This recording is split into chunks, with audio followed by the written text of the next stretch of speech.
I think the hour appointed has come.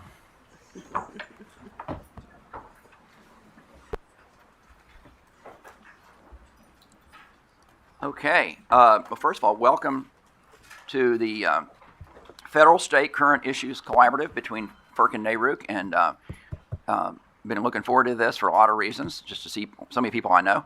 But first, we have to start with the legal disclaimer, so I'm going to ask one of our great attorneys, C.C. Coffey, to tell us what we cannot talk about. Great. Thank you, Chair Christie.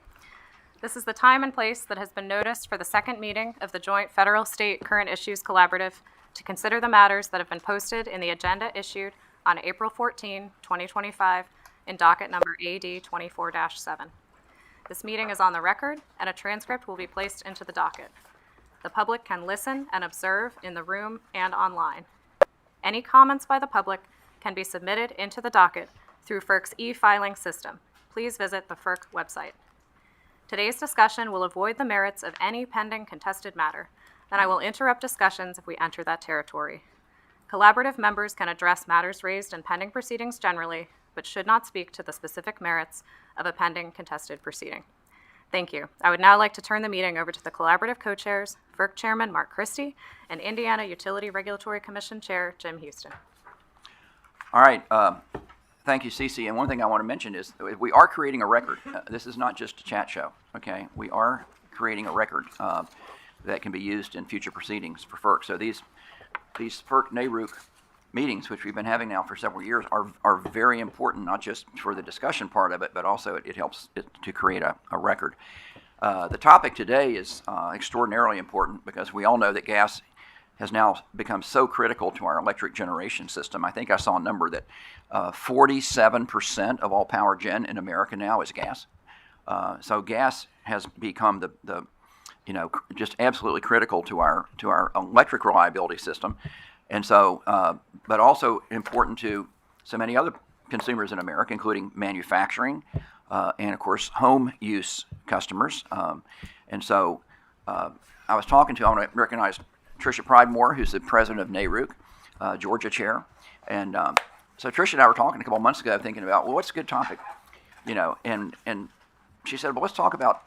We talk about gas electric coordination all the time. It's been going on I remember OPSI meetings 10 years ago talking about gas electric coordination. But she said, let's talk about storage. Let's talk specifically about the critical role of storage to the gas electric coordination. And so that's how this topic came about. And storage is critically important, and we're going to hear today about how important gas storage is. I want to introduce some people and acknowledge some people, and I know so many people because it's this heavy NERC audience that this is going to sound like the Oscars, but I know acknowledge a lot of people. But I want to start with, I mentioned NERC President Tricia Pridemore, Georgia Chair, is here. Also, I would say the next president of NERC, which is Ann Rendall from the state of Washington, is here. I want to recognize Kim Duffley. Kim, why don't you stand up? Because Kim is now at NERC. Kim was the former co-chair of this entity, and now she's at NERC as strategic advisor at NERC, which was a great hire by NERC. And speaking of NERC and making great hires, Tony Clark is here. Tony, why don't you stand up? Tony is not only a former state commissioner and a former president of NERC. In fact, the first NERC meeting I ever went to, and I won't tell you how long ago it was, but I was on the telecom committee. That's back when states actually had some regulatory authority, which they don't anymore. But I went to the telecom committee, and Tony Clark was the chair. First time I met Tony. I didn't know what the committee was doing because we didn't have regulatory authority, but Tony did a great job at it, and went on to become NERC president. And of course, then he served on FERC. So, now he's the CEO at NERC. So glad to have Tony and all the NERC people here. In fact, I spent the last 2 days at NERC. On Monday, I spoke to the NERC Chairs Council. I spoke to about 25 state utility commission chairs and got a lot of great feedback. And everybody's concerned about the same thing: reliability, customer cost. That's the theme: reliability, customer cost. Let me also introduce. We have a honored guest today from Europe. Where is Christian Zinglerson? Please stand up. Christian and I met yesterday. Christian is the director of in Europe the Association for the EU's Association for the Cooperation of Energy Regulators, and he is one of the key guys in Europe in terms of the electric system. And so, very happy to talk with Christian yesterday, and we talked about how important gas is not only to Europe, to America, but to Europe, and we are one of the main suppliers to Europe of natural gas. In fact, the natural gas guys tell me Europe is now their biggest customer. So let's never forget that. Gas is extraordinarily important to Europe, and our LNG exports are going first and foremost to Europe. I want to introduce one couple staff. Where's Rob Thormeyer? Rob helped. It was key in putting this together, and I'm going to let my co-chair introduce his staff. But Rob's played a huge role in putting this together. So with that, I am going to turn it over to our new co-chair, who is the chairman of the Indiana Commission. And Indiana is the home of the Indiana Fever, which has Caitlin Clark. And my wife said to make sure I noted that because she's a huge Caitlin Clark fan. In fact, we're going to Indianapolis to see Caitlin Clark play. She's such a big fan. You're lucky to get tickets. All of those games have been sold out. Yeah, you must know somebody. No, I paid a lot of money. And I told my wife how much it was going to cost, and she said, so. We're going to see Caitlin Clark. So anyway, it was about on a level. She went to see Taylor Swift in Indianapolis, and it was comparable to the Taylor Swift. Absolutely comparable, believe me. With that, I'm going to turn it over to co-chair Jim Houston, who's the new co-chair of our task force here. Well, thank you very much, Chairman Christie, and it's an honor to be here. One of the things I wanted to mention right off the bat, in my 11 years as chair of the, or on the Indiana Commission, I'm in my 8th year as chair of the commission. I don't think the federal-state interaction or interconnection has been ever more important. The issues that we share together need to be discussed and vetted properly so that we don't have problems leading into the future. Also want to recognize Commissioner Paratek, who is also from the MARC region. Another thing that you may want to attend this June is the MARC conference is going to be hosted in Indianapolis. So if you're looking for not only extraordinary issues discussion, but a great place to be for another opportunity to see Caitlin Clark play, the MARC conference will be taking place there in June. I don't think I can afford it. Yeah, I must say thank you to Rob again, and I apologize for double doing this, but Rob and your FERC team have been extraordinarily wonderful to work with. And I'm doing another commercial for Kim Duffley because she made the transition from going from this role to working at NERC so much easier because of the continuity involved. NERC is blessed to have you, and we as commissioners from all over the country are blessed to have you in this ongoing role, along with, I know Ann Rendell feels the same way, Tricia Pridemore feels the same way, and so does Tony Clark. So thank you very much. I'm going to introduce Luke Wilson. Luke is the staff director for external affairs in the Indiana Commission, and he and I were here about a year ago testifying before Congress on the greenhouse gas rule. And so we're going to Capitol Hill after this gets done to talk to some of the Energy and Commerce staff folks after this is all done. Reliability is being challenged right now, and there's serious concerns with resource adequacy due to increasing demand from data centers, electrification, onshoring of manufacturing, and early retirement of resources, all while additions to the grid are not progressing as quickly as one might hope.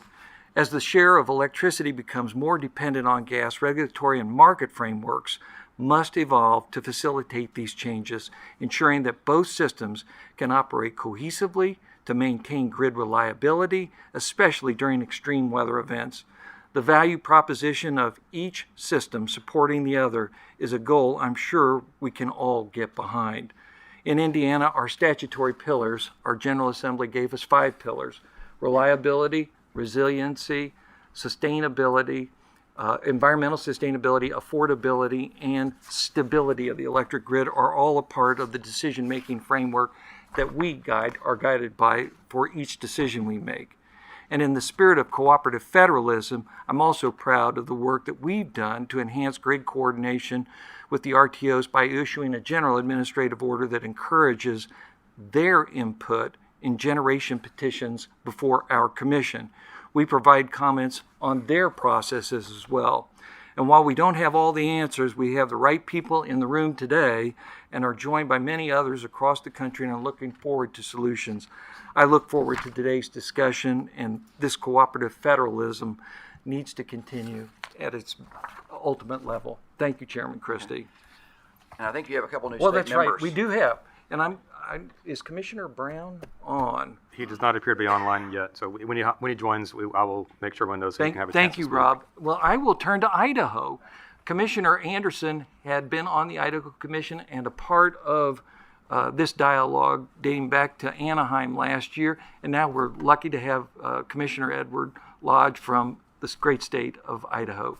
Thank Commissioner you. Lodge. Thank you, Chairman Houston, Chairman Christie, and members of the FERC NERC Collaborative. My name is Edward Lodge. I'm president of the Idaho Public Utilities Commission. In my role at the Commission, I have the privilege of helping guide decisions that affect the reliability, affordability, and long-term sustainability of utilities across our state. And like many of you, I've seen firsthand how the role of natural gas is evolving, not just in Idaho, but across the western region. Natural gas has long been the cornerstone of our energy mix. It supports heating, industrial processes, and increasingly serves as a flexible, dispatchable generation source that helps balance the grid as more intermittent renewable resources come online.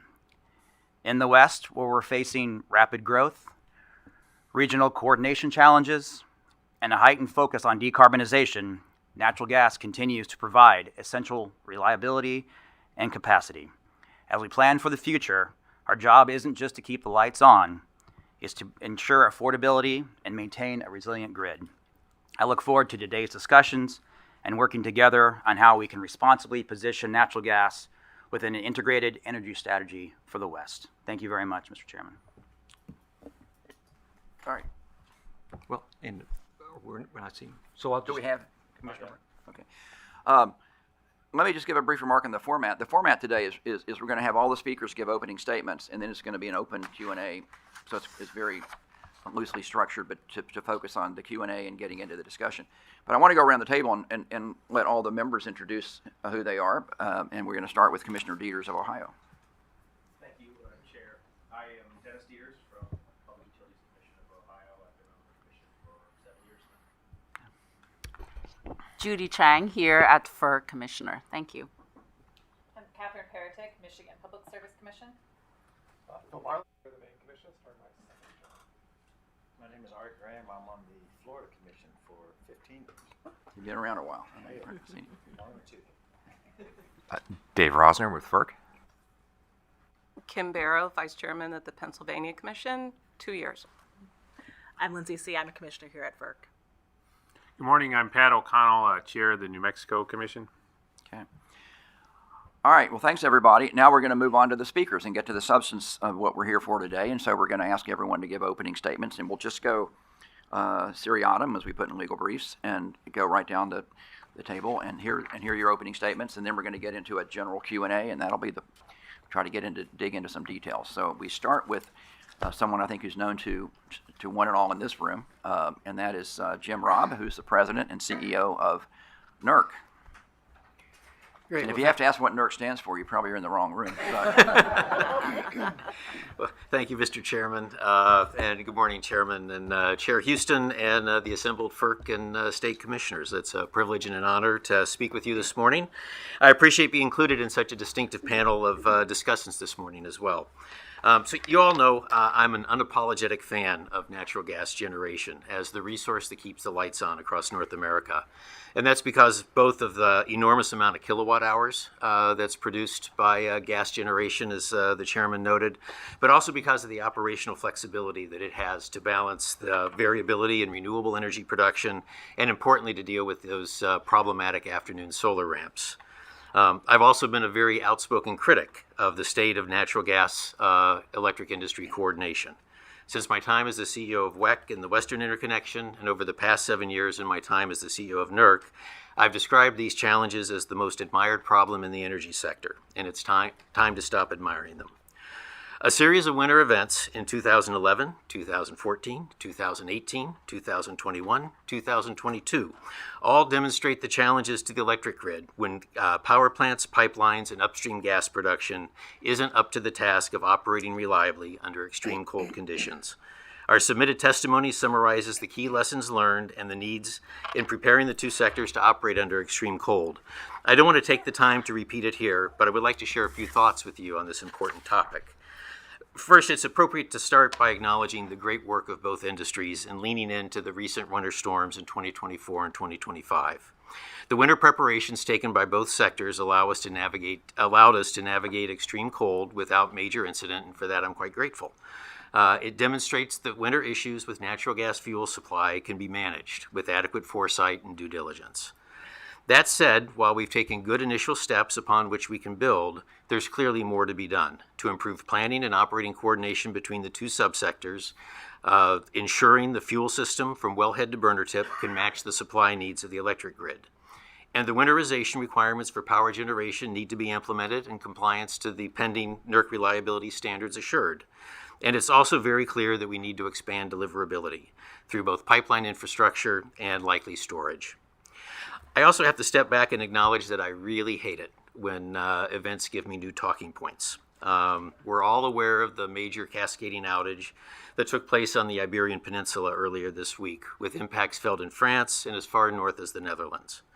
The grid operators and the utilities there will need some time to complete their forensic work to figure out exactly what caused the event and how it propagated. And it may be weeks or months before we truly know the causes of the blackout and all the reasons for the cascading failure. There are, however, a couple observations that do seem clear. By all open source reports, there was very little traditional generation in operation at the time of the cascade. While other factors may play a role, the lack of spinning generation and the inherent inertia it creates undoubtedly allowed the situation to spiral out of control more quickly than had those plants been operating. For that matter, the blackout might not have occurred if sufficient inertia was available. This is an issue that Mark Lobby and I have been growing increasingly wary of as we lose traditional spinning mass generation and replace it with generation that can produce a lot of kilowatt hours, but doesn't have the same operational reliability characteristics. Second, the restoration of the system was highly dependent on natural gas generation, a major concern we have had with the transforming grid in North America, ensuring we have the fuel and the generating capacity that can black start the system in case of a major outage. Both these observations underscore the absolute critical role of natural gas generation to meeting the electric reliability and resilience needs of society. My friend Tom Fanning, the former CEO of the Southern Company, often observed, electricity is about 5% of the economy, but it's the first 5%, because without the juice, nothing else works.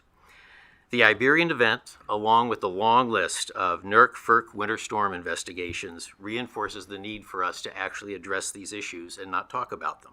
There's been a long list of studies and assessments conducted, as well as a list of ideas put forward from many corners of the industry for addressing the challenges between the two sectors. I really believe it's time we need to put words into action. Build on the progress that has been made to date through the actions of NERC and FERC on winterization, the voluntary efforts of INGA on pipeline winterization, the efforts AGA has sponsored to improve cross-sector operational awareness, and initiatives by many gas producers to better winterize wellheads, among others. Across all these, it's clear to me that we need mechanisms to assure, one, the ability of gas producers to produce under a wider variety of weather conditions than they may have planned for. Second, proper winterization of mid and downstream natural gas infrastructure. Third, assurance of generator compliance with the pending winterization requirements. Fourth, a mechanism to assure that markets are providing adequate incentive and compensation for fuel assurance. Fifth, a mechanism to approve the alignment of scheduling with the realities of electric sector demand for natural gas. Sixth, more gas infrastructure is needed, and importantly, gas storage to handle the inherent volatility of electric sector demand for natural gas. And then finally, I continue to believe that an oversight structure to promote all of these, as well as the effective cost mitigation of cross-sector contingencies, as we identified in the recent NPCC NERC assessment of natural gas infrastructure in the Northeast. I've also had a chance to review the recommendations coming out of NERC's GEAR task force that Commissioner Pridemore led. They're highly aligned with our sense of priorities and very much appreciate their work. So with that, I'll cede the dais. Thank you very much for the opportunity this morning, and back to you, Mr. Chairman. Thank you, Mr. Robb. We'll move on to another person well-known, Gordon Van Welle, who's the president and CEO of ISO New England, but I think Gordon's also here to speak on behalf of all the RTO ISOs, correct? Yes, thank you, Mr. Chairman, and you're right, I'm wearing two hats today, so the first part of my remarks will represent the ISOs as a group, and then I'll focus the latter half on ISO New England. So several points regarding gas-electric coordination are relevant across most ISOs and RTOs. The gas and electric system are highly interdependent, and I really view them as a single interconnected system for delivering energy. Gas relies on electricity for power, while electricity relies on gas for generation, and that interdependency is amplified by the growth of intermittent resources on the electric system, as highlighted during winter storms Uri and Elliott. As Jim mentioned, effective winterization is essential for the reliability of both systems. Furthermore, evolving electricity demand profiles, increasing demand, and the shift to weather-dependent resources significantly impact gas system operations. The increasing number of intermittent resources on the electric grid, both in front of the meter and behind the meter, means that the instantaneous loading of the gas system and the overall capacity factor of the gas system becomes more volatile as the gas system needs to respond to help balance the electric grid. Fundamental differences between the gas and electric markets require acknowledgement and specific actions to mitigate and/or account for those differences. The electric system is planned and built on forecast load, while the gas system relies on ad hoc long-term customer contracts. This makes it difficult for the gas and electric systems to function efficiently as interdependent systems. Despite the strong working relationships established amongst the various ISOs and RTOs and the additional tools developed by the ISOs to enhance gas system situational awareness, there remain several areas that require further attention as detailed in my written remarks. Moving to New England, the gas-electric interdependency and the related issues regarding building sufficient gas infrastructure to meet the peak winter electric system demand first surfaced in 2004, more than 20 years ago. Our gas pipeline system in the region is built primarily to support the firm gas LDC load. Outside of the peak winter heating requirements, there is generally sufficient pipeline gas to support gas generators for about 90 to 95% of the year. This allows a symbiotic economic relationship because the gas generators can utilize and pay for the underutilized capacity on the gas system when the gas demand for heating is low. However, when it becomes very cold, gas generators may be curtailed. About 40% of our gas fleet has dual fueling and can switch to burning oil, while the remaining 60% either don't run or will try to access imported LNG, if that is economic and available.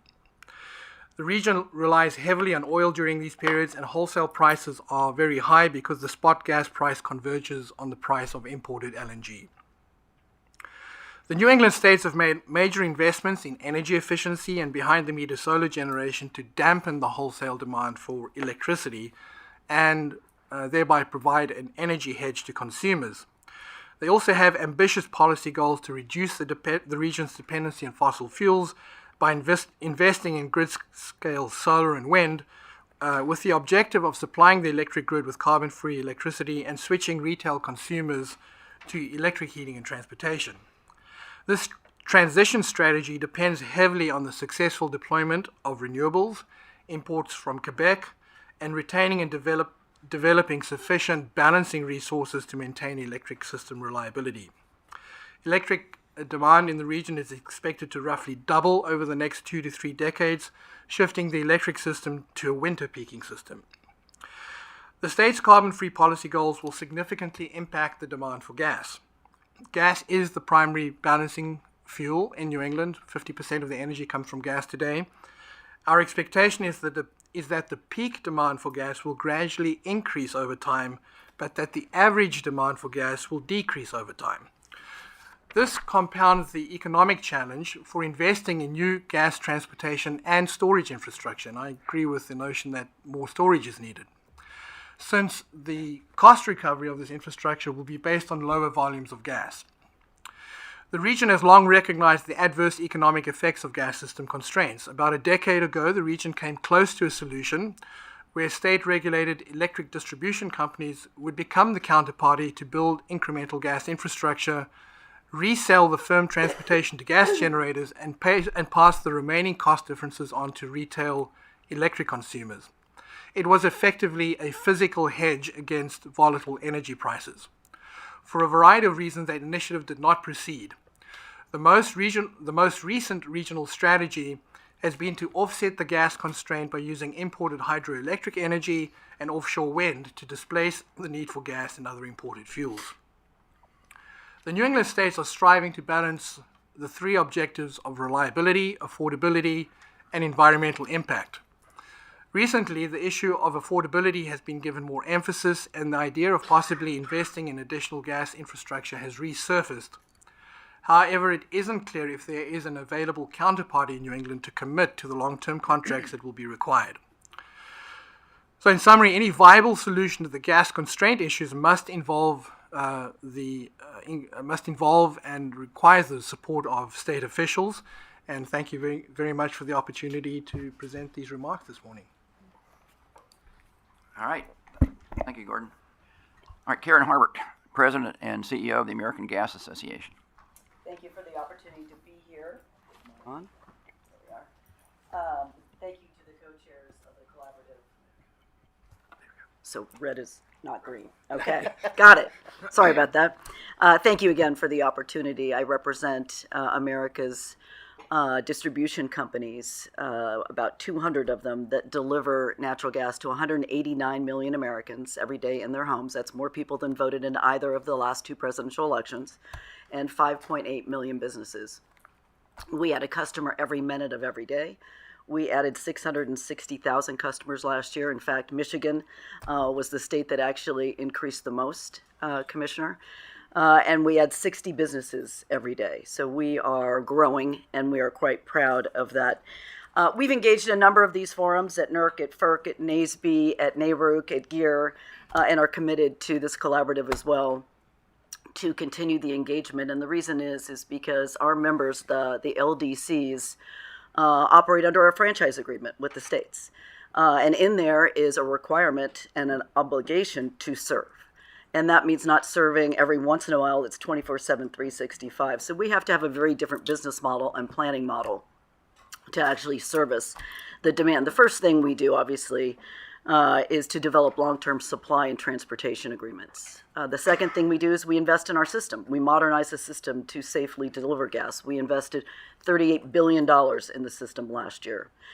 We invest in energy efficiency for our customers, $1.5 billion to help them use less so we can do more with the molecules we have.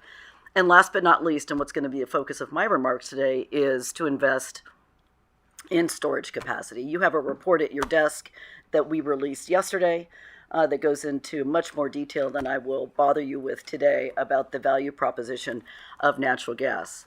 But we prioritize the gas-electric coordination because we are that, as the chairman pointed out, anywhere between 43 and 47% of today's power generation, and 25% of that comes through my members. So it's very important for us.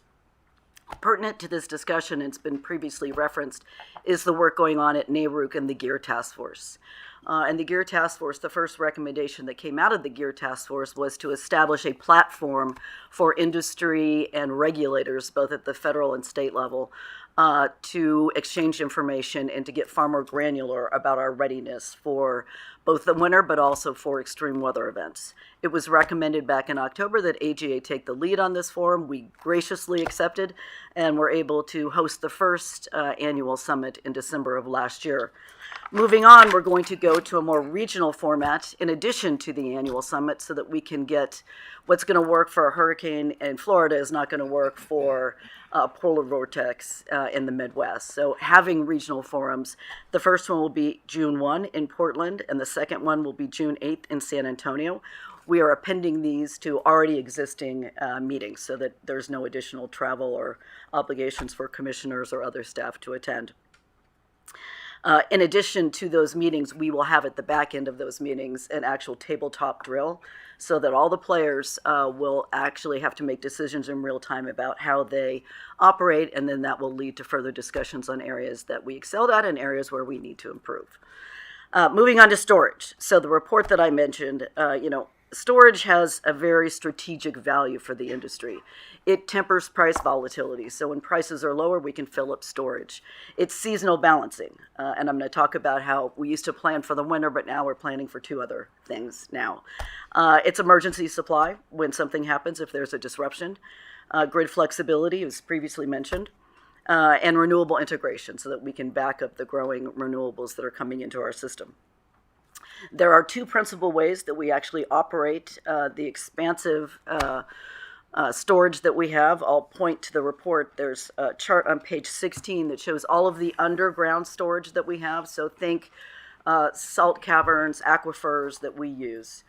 And then on page 21, it shows all of the LNG facilities, and as been pointed out, a lot of them are concentrated in the Northeast because you don't have the geological opportunities and we don't have sufficient pipelines going into the Northeast. So we're relying increasingly on storage. That is the one area of the country that storage is growing, and it's out of necessity, and for our utilities up there to be able to plan. And what are we planning for? We're planning for the coldest day. That's design day. And we look at historical weather data, and we look at forecasts. And a lot of our companies now actually employ meteorologists full-time to be able to help them plan and analyze the data. So as we look back to the Arctic events of January of this year, which was 22 days, which was much longer than Uri or Elliott, and we pulled a ton of natural gas out of storage to meet the demand. About 38% came out of storage. That's about average. We did the same in Uri and Elliott, but what's different about this is that we were able to sustain it for 22 days. So the value proposition of the availability of that storage and where it was needed is sort of undeniable.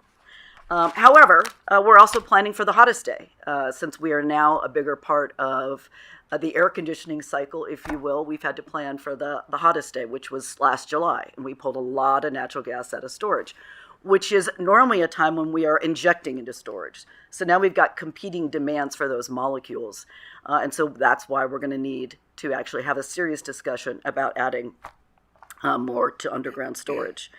So as we look at the demand growth versus the growth of storage, we're actually seeing growth at 2 times the amount of the rate that we are expanding storage. So we've got a looming opportunity or a looming crisis coming if we don't really analyze the opportunities and challenges of not adding to more storage. I will say in the Northeast, the growth of LNG capacity has grown by about 18%. But that's not sufficient to meet the growing demand in the Northeast. We're also going to need, obviously, permitting reform to get the molecules where they need to be and where they need to be from the storage to where the market is. So permitting reform that's previously been mentioned, we're going to continue to advocate for that and applaud the GEAR Task Force for having a recommendation on infrastructure, which we fully support. So I'll wrap up by saying, if we are going to take this opportunity to improve gas electric reliability, we're going to have to look at all the tools. First, we have to recognize that the natural gas industry has a statutory obligation to serve, which commands a focus on reliability. We invest in our systems, we engage in long-term planning, we focus on the design day, which is now the coldest and the hottest day, and we're planning for those intermittent resources that are coming onto our system, which you cannot forecast for. And we are investing in storage. Storage, as I said, is just a flexible asset that increases resiliency during high demand periods and unexpected disruptions. We must build new delivery infrastructure, both pipes and wires, and we will continue to advocate for both national permitting reform, but also I encourage commissions to look at your permitting process within your states to ensure they are as efficient as possible to build this badly needed infrastructure. The last thing I'll say is we also encourage all the commissions to analyze their existing storage assets within your state to see if they are sufficient and where there are opportunities for utilities to expand this essential insurance policy for all Americans.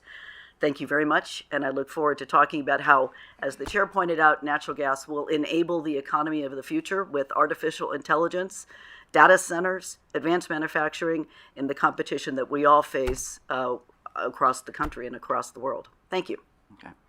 Thank you, Ms. Harbert. One intro I missed. Where is Jamal Hudson?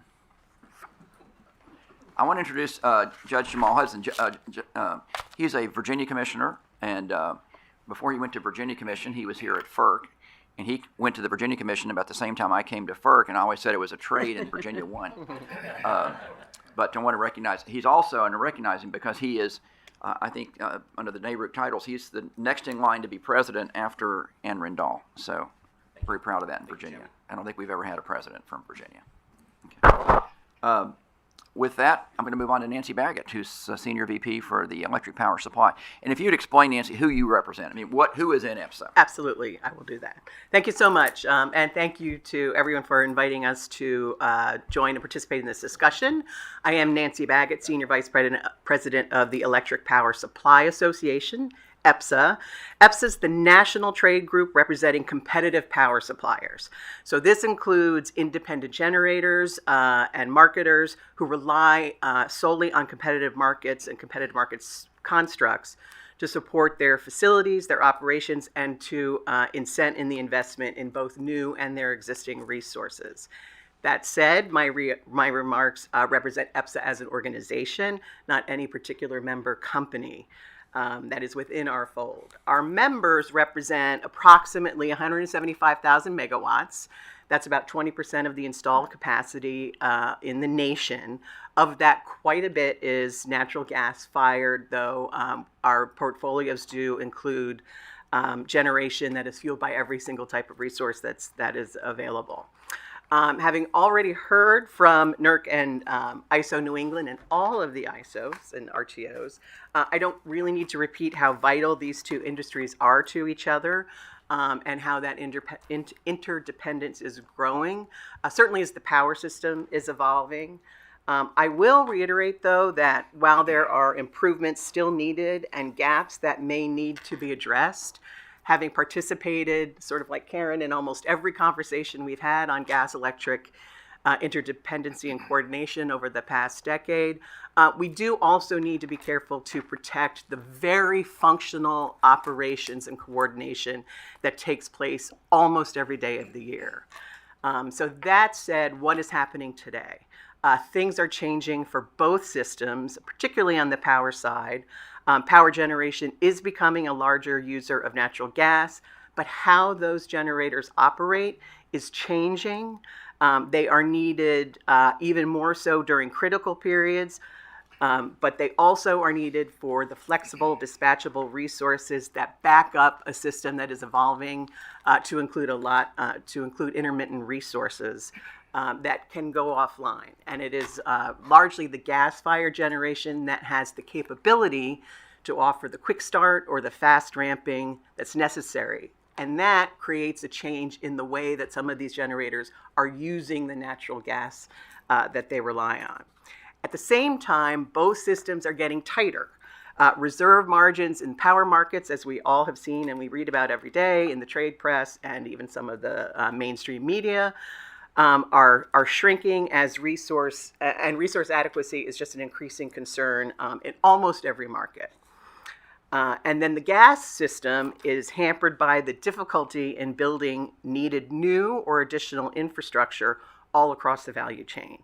This is when you get into the permitting and siting issues that we talk about at almost every conversation, but there are few solutions for aside from legislative approaches. This is particularly troubling for the transportation side of things. As the pipeline systems, as they are fully contracted, there is less flexibility that can be offered to all of their customers, and in particular their generation customers. And that's flexibility that has been utilized in the normal course of business fairly regularly, but it's also a flexibility that has been provided by the pipeline system because they have been able to do so.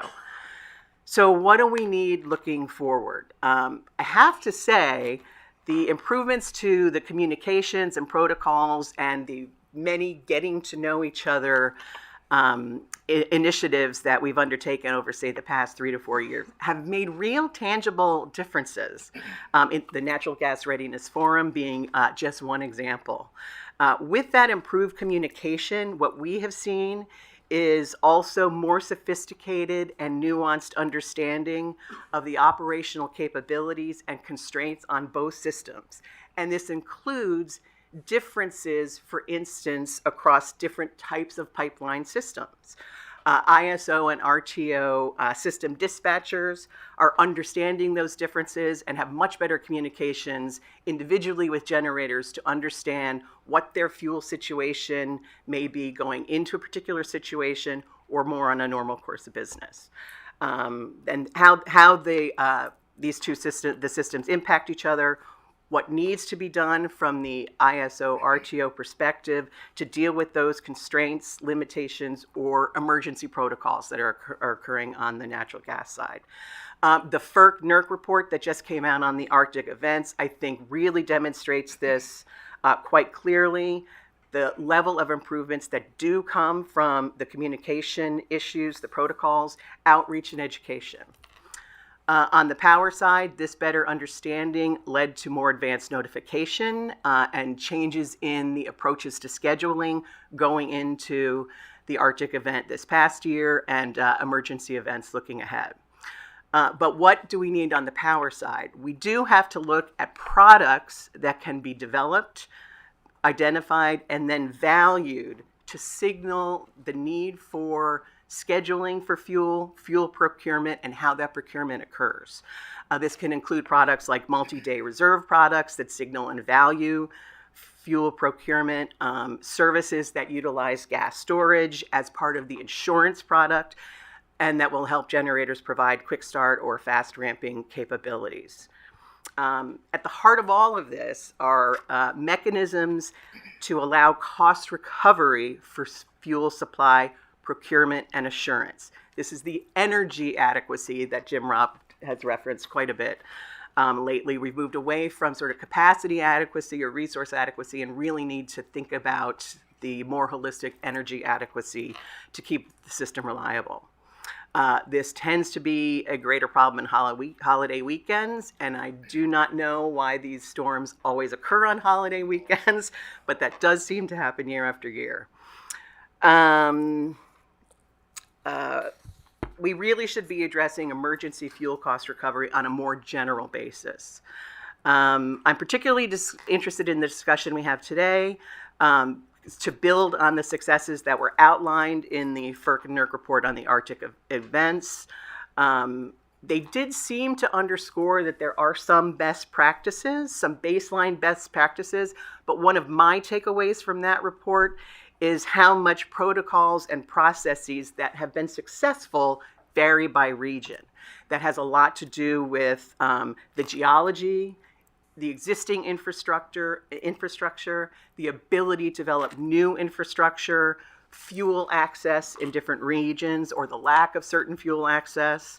I think we might see that while we want to assess best practices, we're also going to see sort of a regional variation theme that carries through to the discussion of gas storage for several reasons, including the role it can play with it for a particular market.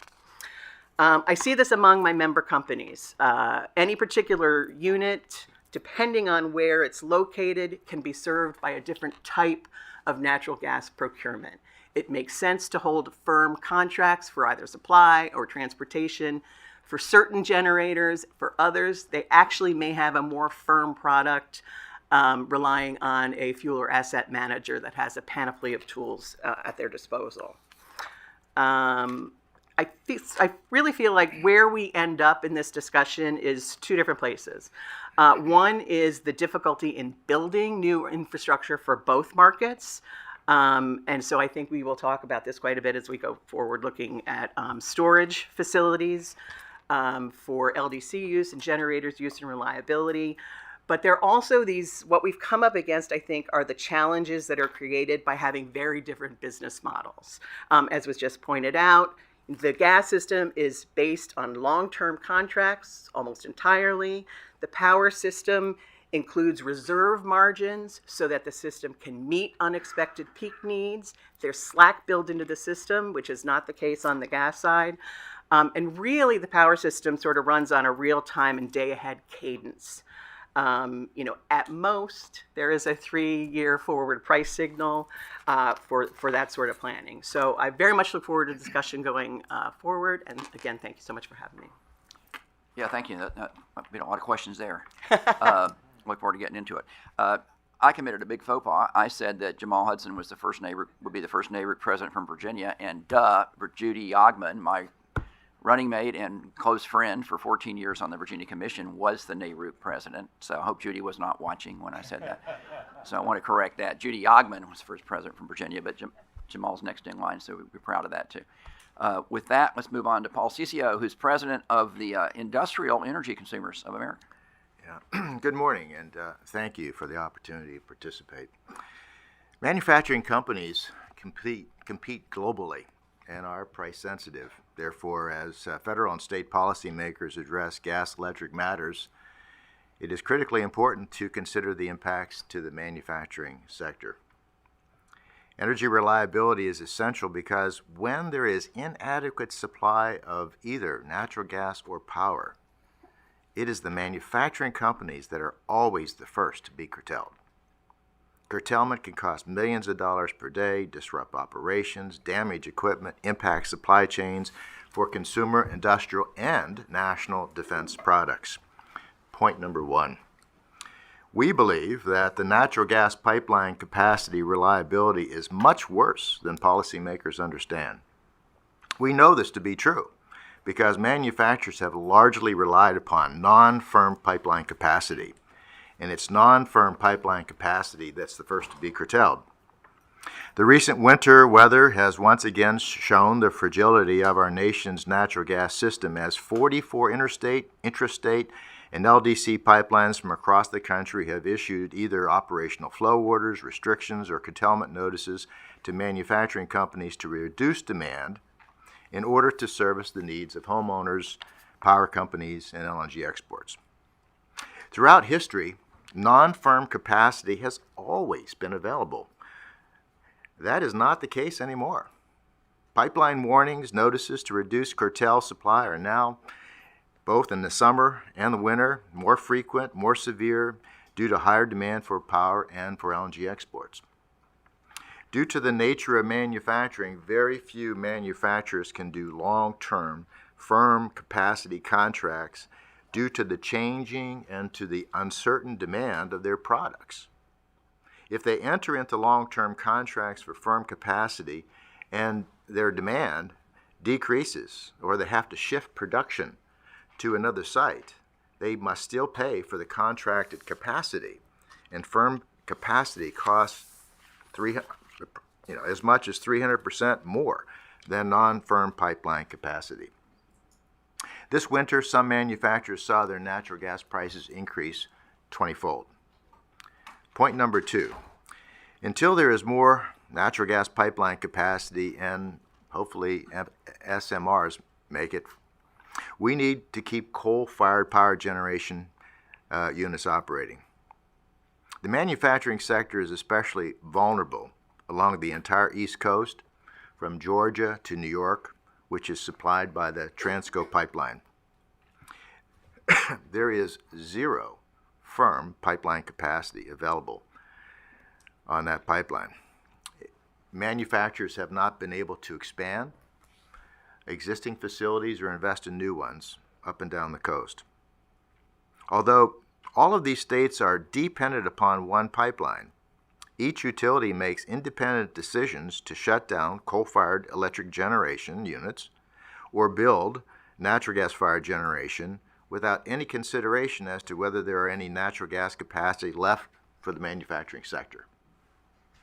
For this reason alone, and until there is more pipeline capacity, it is critically important to keep these existing coal-fired electric generators operating.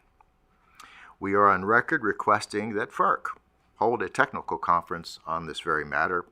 The result could be state collaboration to bring transparency and coordination between these states.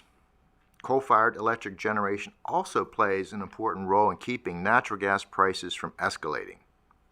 As natural gas prices rise, coal-fired power generation displaces natural gas generation and thereby caps natural gas demand and provides consumers with relief. Point number 3.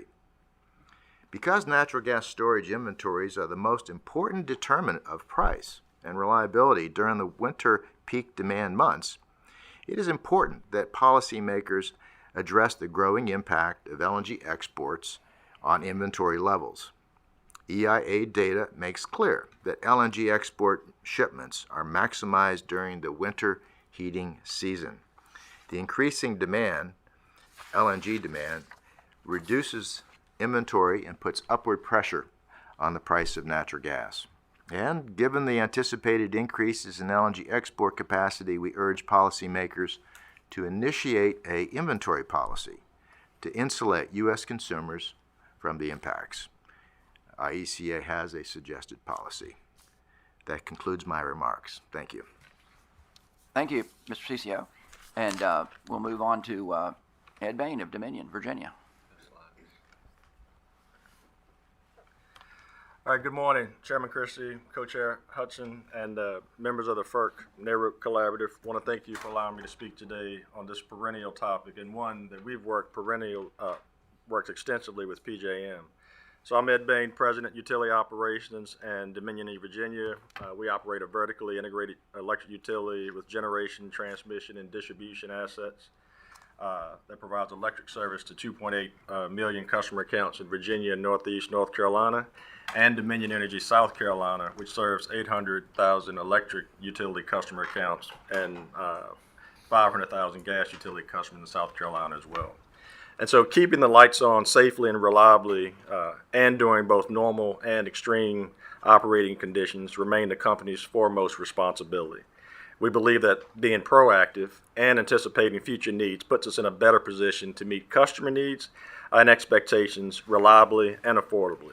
And just for background, I do want to provide a handful of facts that quite clearly make the case for a robust and all-the-above approach for Dominion Energy. So first, in our integrated resource plan, we show doubling demand by 2039. So that's 30 gigawatts of load increase in 15 years. The load that it took us 100 years to grow in our previous time frame. The DOM zone is seeing the largest growth in PJM, 6.3% growth across the zone. And it's a 186% growth rate change from 2022. Our top 10 system peaks, all-time peaks, whether it's winter or summer, occurred between July 24 and February 2025. So we've set all our top 10 peaks in the past 8 months or so. Electric transmission rates for residential customers have gone down 10%, while rates have gone up roughly 10% for the customer class that includes data centers. And amid all this growth and investment in our communities, the reliability of our electric transmission system is now 5 nines plus. And so our customers are benefiting from that investment in infrastructure in order to meet the growth. So before I jump into the LNG project, I did want to share with you just the current status of our generation fleet for our Virginia utility. We have a mix of nuclear, natural gas, coal, solar, offshore wind, hydro, and biomass. We also operate the largest pump storage facility in the country. There was slides that were shared. There's a map of our units that we have a number of existing natural gas units that have oil backup or dual fuel backup. And as a vertically integrated utility, we can utilize both our gas access as well as our backup fuel as a portfolio to ensure reliability and affordability for our customers. However, our experience and crisis planning, we knew that we needed to do more to ensure reliability and resiliency. So to continue to meet our customer needs and navigate some of the numbers I just mentioned, we needed to think holistically and innovatively about our existing assets. It's why we determined that building an LNG storage facility was needed for the reliability and resiliency of our system, and to be there when our customers need us the most. So you flip to the next slide. So we applied for a Certificate of Public Convenience and Necessity from the Virginia State Corporation Commission to build an LNG storage facility to serve our Brunswick and Greensville power stations. We received approval in February of this year and anticipate completing the project in 2027. Those two power stations in Southside Virginia are more than 2,900 megawatts of generating capacity on our system. Between 2019 and 2023, these two power stations contributed more than 25% of the company's energy production and achieved a combined capacity factor of approximately 75%. Importantly, Brunswick and Greensville are two power stations in our fleet that do not presently have on-site backup fuel or access to multiple gas facilities. And I just want to mentioning Brunswick and Greensville here, we also have Warren County in Northern Virginia and Bear Garden in Central Virginia. There are 4 large combined cycle natural gas units that were built between 2009 and 2018. They're the backbone of our fleet, significant energy production along with our nuclear fleet. And we would like to thank Chairman Christie. He was there on the Virginia State Commission when all of those units were approved, so appreciate that. The LNG storage facility is needed to maintain an on-site safe and reliable fuel source for these power stations in the event of severe weather, but it also supports things like cyber attacks or other events that may impact a gas supply to those units. And Winter Storm Elliott is a perfect example of when an LNG storage facility would be used to ensure continued reliable operations and provide customer value as well. And so looking forward, the need for these units to support the reliability of service to Dominion Energy's native load and the stability to the broader delivery zone within PJM is even greater, particularly as we see significantly more load growth within the zone itself and in-state generation sources becoming even more important. And I would just say, just as others have mentioned, there are plenty of headwinds for energy infrastructure, some historical and some newer. We've seen previous pipeline projects fail because of local oppositions, some that required an act of Congress to move forward. And the Transco line where these two units sit is fully subscribed. Addressing gas-electric coordination is becoming more pronounced as additional renewable energy resources come online, and the need for quick ramping generation resources. We've worked with PJM a couple of years ago to identify and provide some solutions to meet some of the challenges in this space, but addressing gaps in situational awareness, things like primary interest on gas supply availability, gas transportation constraints, gas generator availability, all those things some work has occurred, but there's more to do. And while our LNG storage facilities help to mitigate some of these issues, as was mentioned earlier in other of the panelists, there's much more work to do between stakeholders, regulators, and others, and believe that we can build off the previous dialogue to work towards solutions to make sure that we can deliver for customers all across the country. Thanks for your time. All right, thank you, Mr. Bain. And by the way, thanks for the mention of the 4 combined cycles we approved in Virginia. I wonder how many others in PJM approved 4 combined cycles in the last 10 years, but save that thought for the June 4th and 5th technical conference. And we got them built. Thank God we did. Okay. All right, let's move on. I think the best way to do this, because everybody had a very different perspective, which is wonderful, and everybody had a very interesting presentation, which is great. So maybe the best way to do the questions is just do it like in a courtroom, and we'll stick with one witness at a time. How about that? So Mr. Rob, you get to be cross-examined first, and I'll start. I'd like you to.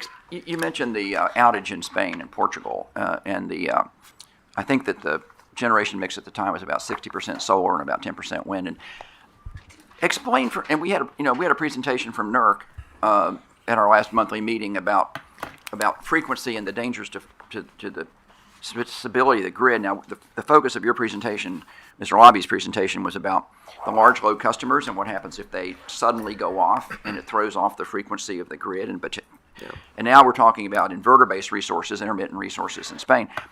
From an engineering standpoint, explain the concept of frequency and why average resources are not enough. That the system has to be balanced every second, and how that's impacted, because it plays into why spinning reserves, and you mentioned spinning reserves, and baseload generation like gas is so essential. It's the frequency, and from an engineering standpoint, but put into lay terms, tell us about that, please. Did I mention that I was a chemical engineer? Just to start. Well, did you say that in your job interview for NERC? And I would never. Apparently, that was okay. I would never claim I could fill Mark Lobby's shoes on these topics, but I'll do my best. So, one of the key challenges we have as we kind of transition resources from the old stuff that we all know, right? You boil water, you make something spin, to the new stuff, which interconnects onto the grid through a microprocessor called an inverter, is that when you boil water and make something spin, you get a lot of magic. You get kilowatt hours, of course, but you also get frequency and voltage and a high degree of controllability that allows us to maintain the frequency and voltage of the high voltage transmission system to very, very tight levels. And that doesn't naturally come from an inverter. Now, there's a lot of work going on around what they call grid forming inverters that may be able to create those capabilities artificially through power electronics. Not well established and not deployable at scale anywhere close to what we need. So that traditional spinning mass generation is what's required to keep the transmission system operating stably. And what happens is when the system gets out of whack, that's a technical term, where frequency or voltage get outside of well-established bounds, power plants see those as threats to their operations and they trip off, which typically results in a frequency excursion getting amplified and so on and so forth. And that's how a system collapses. So the role of spinning mass generation really is to provide both the frequency and the voltage, the controllability and the inertia, right? By having a large, heavy thing spinning, right, it creates stability in the grid in ways that a more inverter-based system today does not. And that's what appears to have happened in Spain. Now, as I said, it's going to take a while for the Spanish engineers to do their forensics to really understand cause of the cascade. But on inspection, it would seem that the lack of inertia on the system played a very big role in allowing that outage to cascade. Mm-hmm. Yeah, because what I've always understood about the electric system is this concept of frequency is essential because it's not enough to have resources that on average over a month are enough. There has to be resources being fed into the grid literally every nanosecond. Absolutely. And it has to be within this tiny band called frequency to keep, or otherwise the system protects itself by tripping off.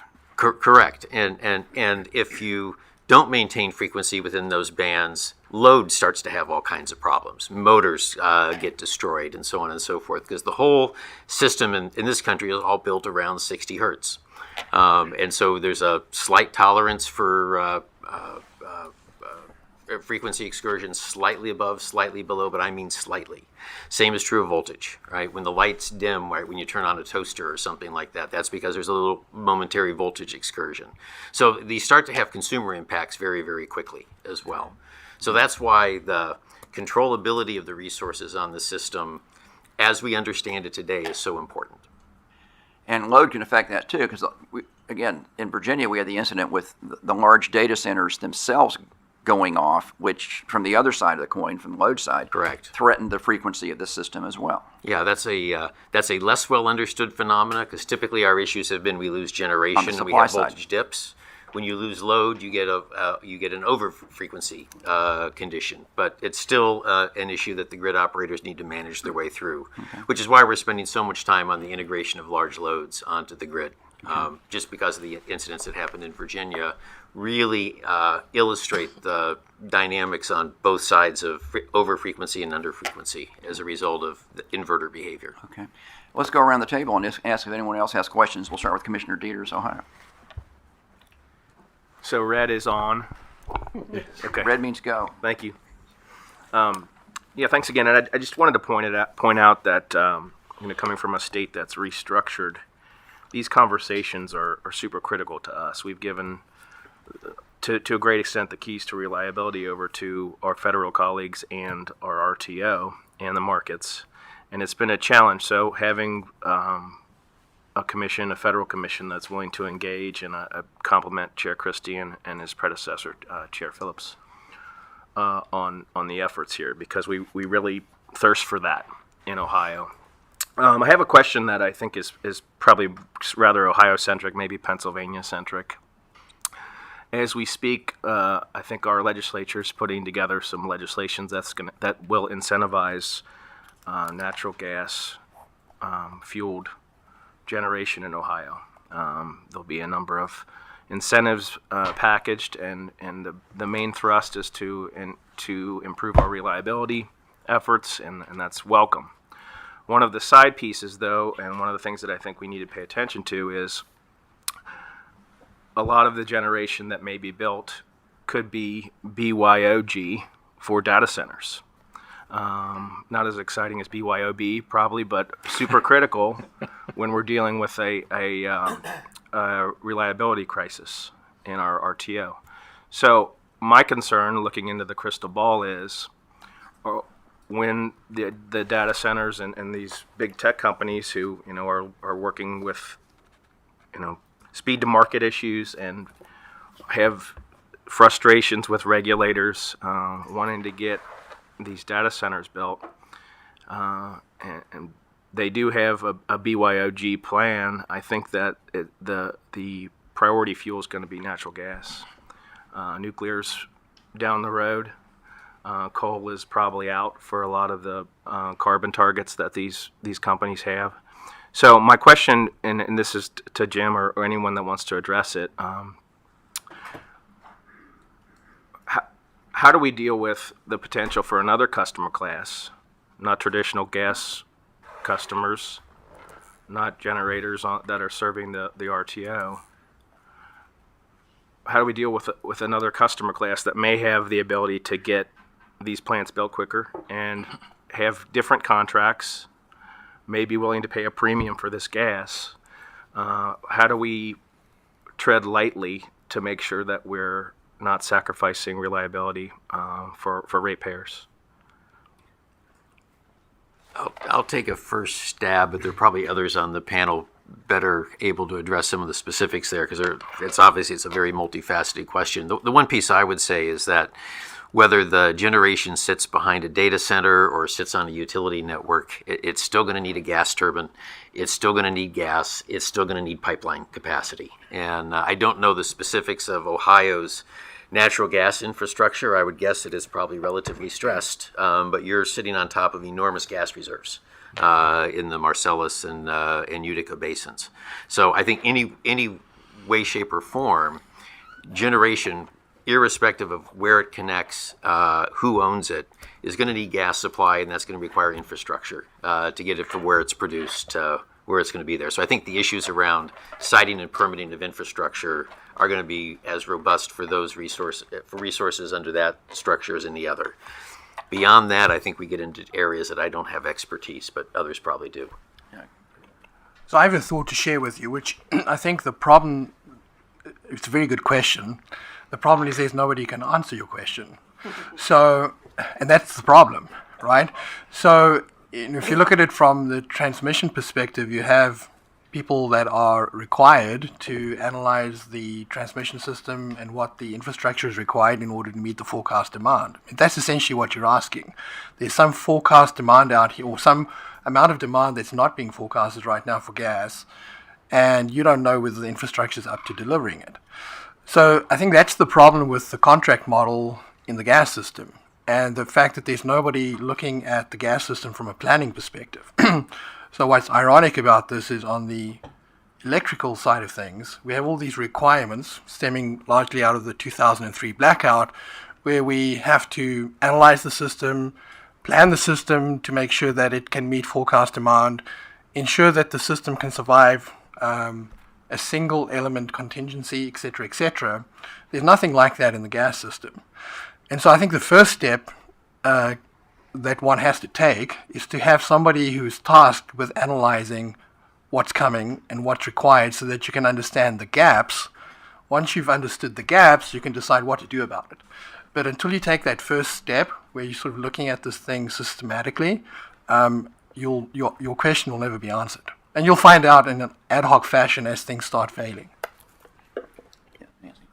Yeah, and another thought on that, Commissioner, is that to some extent, perhaps we can think about the data center phenomenon sort of more akin to what Gordon was talking about, was an idea that didn't eventually pan out, but having the regional EDCs sort of support the infrastructure and then, release available capacity. And with customers willing to perhaps make the types of investment in tools, in fuel supply tools, like new storage facilities, you could see this a very similar phenomenon. In other words, you have found an anchor tenant that is sort of sufficient to make the investment into new infrastructure. And then that infrastructure could be utilized by a broader set of customers. The problem it will likely tend to be the issues around siting and permitting and the transportation related to that. And these are not really market problems. These are, fall outside of market approaches in terms of being able to, and to some extent it may fall to state commissions as a mechanism to assess useful infrastructure and find ways to ensure that it gets permitted and eventually constructed. Karen? No surprise that I'm going to disagree with you. Which one? You got to name the disagreement. Yeah. With Gordon. Okay. Our job in the utility business and the gas utility business is to plan for the worst day and to plan for additions in demand, and that's what we do every day. And we work with the commission so they can understand, because obviously if we're going to build additional capacity, if we're going to build additional storage, we have to get rate recovery for that. So there has to be an intimate understanding by the commissioners of what, this is going to be good. This is going to be like tennis. Are you a good tennis player? All right, I'm going to give an ace here. We do have intense resource planning, and we know we do have the long-term contracts so that the people that have contracted for the gas get the gas. Full stop. Then when we have the data centers and AI and everybody who's coming to us, they used to go to the governor's office first. What type of tax treatment can I get? And then they would go to, and then the last place they would go would be the utility. Well, where's the first place they're going now? Is the utility. Mm-hmm. And so we then go to the commissioners and say, this is what they'd like to do. We can help, but this is what it's going to take. And there's a great understanding right up front of how long it's going to take. And the hyperscalers, to your point, are very impatient. Because if they're not going to go to Ohio, they're going to go to Georgia, where they can get the energy. So energy is top of mind. If they're not going to go to Georgia, they're going to go to India, and that should scare all of us. That we've got to find ways through the regulatory structure to accommodate the growth that we know we're going to need in the time frame that is necessary. I mean, there are some that are saying we're going to need a 55% increase in electricity over the next 7 years. That's 7 months. I mean, that's even hard to imagine, right? And I look at one of the statistics that I shared during my presentation about how much natural gas we had to pull out of the ground on the 25th of January. We pulled out almost 70 BCF of gas out of the ground. Now, just to put that in context, that's the same as 881 gigawatts running for 24 hours.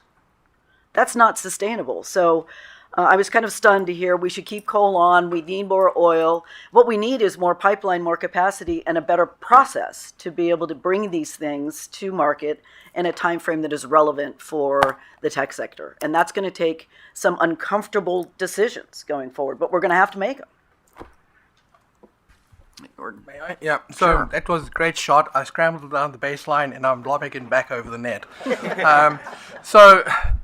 I agree with many of the points you made, actually. I think the real gap, though, is that there was an unintended consequence when we restructured the industries, particularly the electric industry, 25 years ago. So in a place like Dominion or in Florida, when you build a new power station today, a gas-fired power station, you bring the package along to the state regulator and you get approval for the whole thing. The power plant plus the firm gas transportation contracts, which then results in the infrastructure.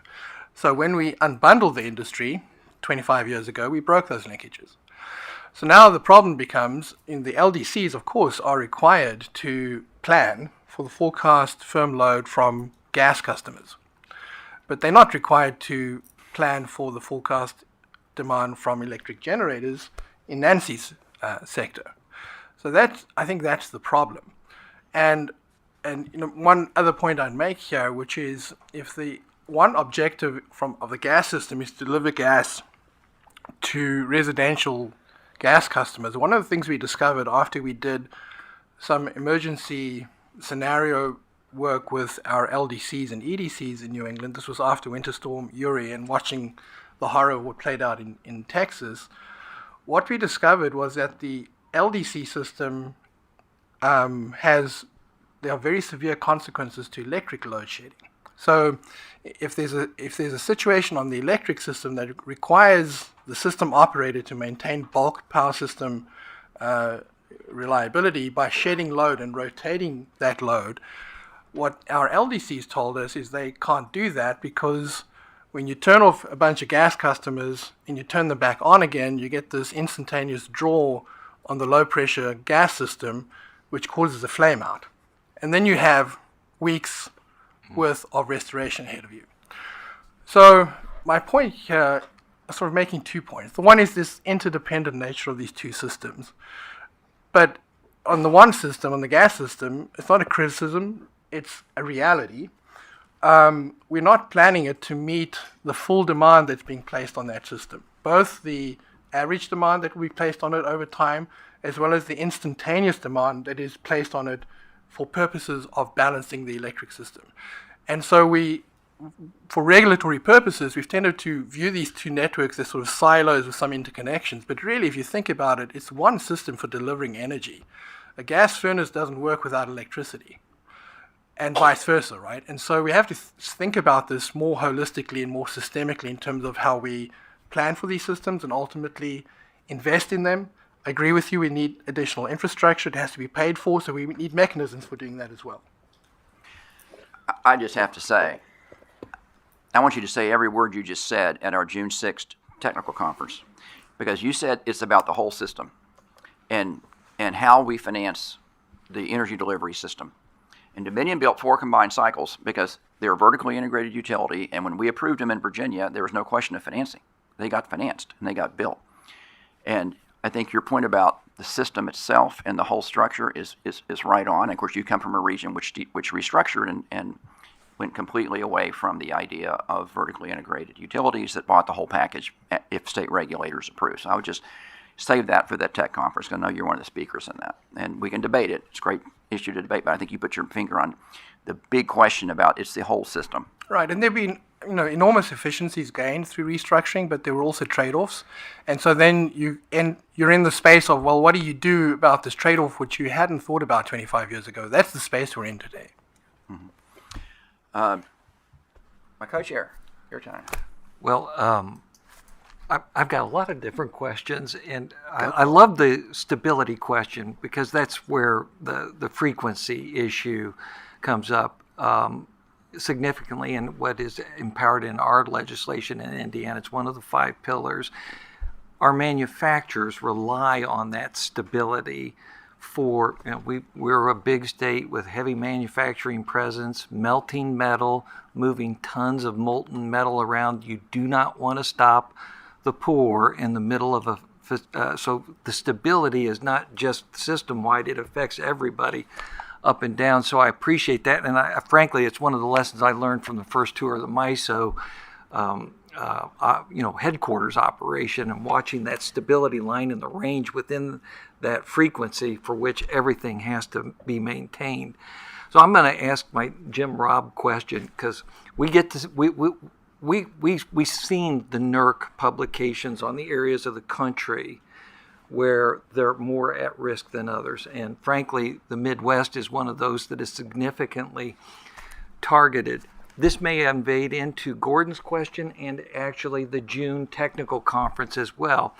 But is there a potential need for reserve margins to be looked at from a holistic standpoint and from a pricing standpoint when it comes to gas storage? So I know that's a multi-pronged question, but I think it kind of gets to Jim, Rob, when you're talking about the reliability of the bulk electric system, and when you're talking about the RTOs providing that whole range of making sure that electrons are flowing 24/7. So I'll start and I'll let Gordon answer the hard questions. First of all, we need to think about this increasingly not as a reserve margin issue and a capacity issue. We need to think about it as an energy issue. And that's particularly true in MISO, where you are, because of the predominance of wind in the resource base. We used to always plan for the hot day in August or a really cold day in the winter, but mostly in August. And then we put a reserve margin on top of that to account for random failures that would happen out on the grid. And we felt, geez, if we can serve a hot Tuesday in August, we can probably serve every other day of the year. That was the planning mindset of the sector. Well, with a variable resource base, in your case, particularly wind, being able to serve, Tuesday afternoon in August doesn't tell you anything about any other hour of the year, because you really need to understand fuel and fuel supply. And that's one of the things that Lobby and our team are working on, is kind of transitioning all of our reliability assessment work to move away from reserve margin and stress testing it to really looking at building wide area energy assurance, energy assessments for the ability to serve customers. That'd be first point, right? You really got to pay attention to fuel and fuel supply, which gets us into the gas sector, and in particular the role of storage as being one of the critical fuel resources, particularly in the winter, to be able to keep pipeline pressures high and allow the customers to draw out as they need to under those circumstances. So you're absolutely on the right direction, Mr. Chairman. I would just encourage you to broaden it beyond just looking at installed capacity and think about the assurance of the fuel that's behind it, because that's what your customers ultimately consume. Well, and Gordon, if you wouldn't mind on the storage question. Yeah, so I think I'd separate two things. The issue that Chairman Christie raised, and you get an honorary electrical engineering degree for your answer, around inertia, is important. And I think it depends how big your system is with respect to how quickly you have the problem on inertia. So inertia is really, if you think about it, it's an instantaneous injection of energy onto the system to keep the frequency stable. Large systems that are effectively islanded are already showing inertial problems. If you look at the United Kingdom, you look at Texas, for example, so these systems already have problems in terms of maintaining sufficient inertia on the system. I speak to our experts at ISO New England, and their guesstimate, I say it's a guesstimate, is that we're roughly 10 years away from that problem, maybe a little quicker on the Eastern Interconnection. So the thing about inertia is that it can be exported very rapidly across the transmission system. And so there's a tragedy of the commons problem here, which is it's not in anyone's interest on the Eastern Interconnection to invest in inertia, because if New England were to say we're worried about the inertial response deteriorating and we make an investment, that investment's immediately exported across the wires to everybody else on the Eastern Interconnection. So that, to me, this problem will not be solved through a wholesale market construct. This is going to require a regulatory solution, and it's going to ultimately require some minimum investment in inertial response, and there's a variety of ways to get that, but I think it's a problem that I've been in a lot of discussions with Jim and Mark Lorby on, and it's a problem that's coming. It hasn't hit us yet, but what you just saw happen in Europe may be an indication of them already reaching that sort of tipping point. The second problem, which you spoke to, is the issue of reserve margins. and we've made lots of changes to our wholesale markets in New England because one of our concerns was that we were relying too much on paper reserve margins that were not backed with fuel supply, effectively, right? And so the problem we've got though in the world of wholesale market design, we can only really create incentives for the outputs of generators, not for the inputs of generators. And there's like a whole history behind that which we can talk through. But gas ultimately is an input, not an output. And so going back to my earlier point about nobody's really thinking about the gas system holistically in terms of the demand that's being required to satisfy both instantaneously and on average, there I think is an argument with saying you need to do the analytics, understand what the requirement is, and then decide what combination of additional pipeline infrastructure and storage infrastructure is needed in order to support the entire demand on the gas system. It's not dissimilar from the way, if you think about it in the transmission world, we're planning transmission wires, synchronous condensers, capacitor banks. These are all devices for sort of dealing with instantaneous versus average, but you need to have a similar, I think, analytical construct for looking at the gas system as a whole, particularly because the electric system has become so dependent on it now. Well, and I apologize I don't want to badger, but if you're looking at it holistically, would the storage that helps alleviate any kind of problem with generation during events be something that could be valued in a new paradigm in a wholesale market? It's a difficult thing to do if you're looking at it from a wholesale market design perspective. There's lots of work happening in the area of ancillary services markets design. I mean, one of the things ISOs are continually focused on is how do you create the wholesale market pricing incentive to get the reliability service that you're looking for.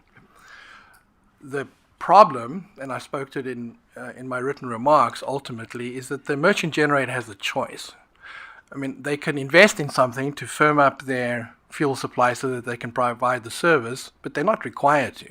They could also decide, you know what, that investment is more than what I'm willing to pay. I'll just sit out of the market for those 2 days. And I'll take whatever the penalties are and I'll not produce revenue for myself during that period of time.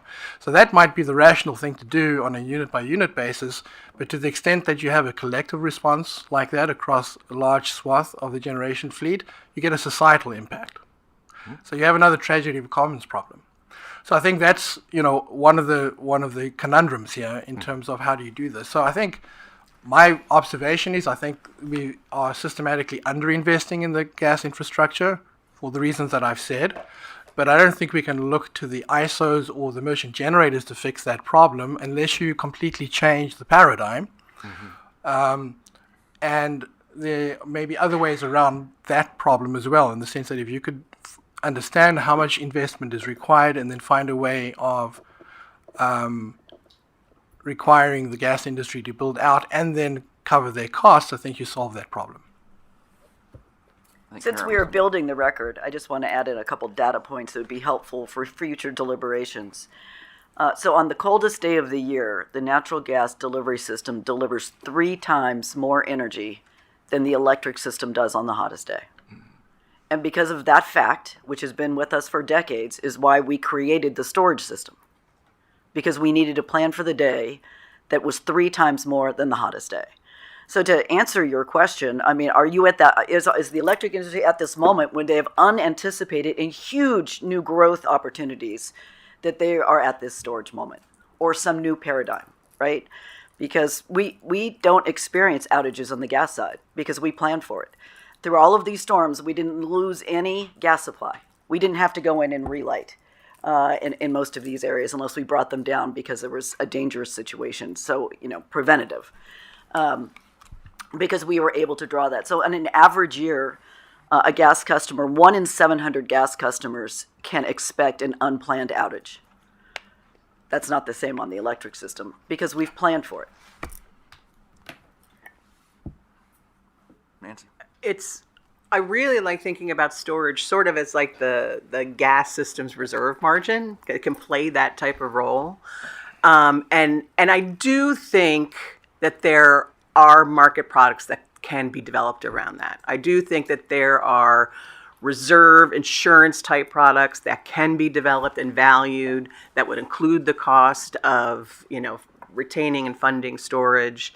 I think you do, again, will begin to butt up against the infrastructure problem around delivery.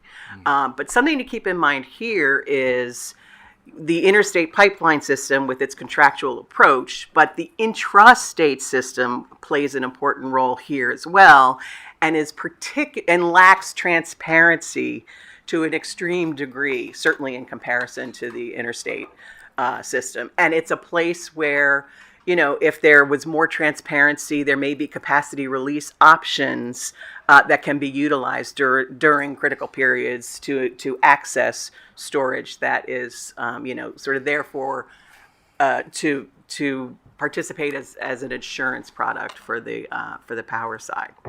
It's interesting. Just add one other nuance to the storage question. One of the, I think, facts of life in the electric sector is that gas demand is going to be very volatile for power production. It's going to be volatile because it's the marginal resource. So you don't really have to know the weather and the correlation of weather to power demand. You also have to know whatever other resource is doing on the system. So that's going to create a lot of instability in it. One of the issues has been how can the gas system provide the flexibility to deal with very volatile gas takes? And the pipeline system hates that, right? Their system's kind of designed for keeping steady flows. When they get into tight situations, they give operational flow orders and all that kind of stuff, take ratable takes and so forth, which is the exact opposite of what the power sector needs. So how do you solve that problem? It can be solved with two things, right? You either add more capacity in the system, right, and you rely on the pipelines themselves to provide flexibility, or you add storage in the market area, which can either be underground storage with like Aliso Canyon, where you can pull gas out very, very quickly, or you could do surface LNG to do it like they've done in Dominion's territory. But the real challenge here, in addition to the volumetric growth that we're talking about to serve all this demand coming at us, is also dealing with the instantaneous needs of the power grid. That's somewhat exacerbated by the solar that we're adding to deal with afternoon ramps and so forth, but it's just a kind of a fact of life that gas is the marginal resource now. There's nothing behind it, so it's got to keep the lights on. It can only take gas at the rate at which it generates, right? That's dictated by a whole bunch of forces, and we need to have a very flexible supply coming up to it. It can either be excess capacity on the pipelines or storage. Gordon? I just offer a word of caution to what Nancy said, which is, it's easy for us to sort of conceptually say there must be some market service that the ISOs can design that's going to solve this problem. Believe me, we've been looking at it for 20 years. And we've had numerous iterations of various ideas. None of them have worked very well.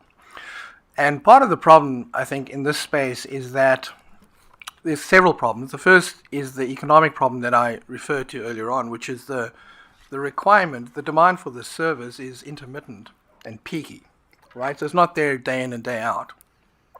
So you can create a price signal that signals that you're short of this thing that you want, but then it goes away again, right? And so then the problem is for the person who has to then make the investment in a long-lived capital asset to supply this, it's like, how do they get the cost recovery on that? That's the first problem. And I've lost the second thought. I'll come back to it. Well, the first one was worth at least two. The second one, you agreed with me. Let's move on around the table. Commissioner Chang.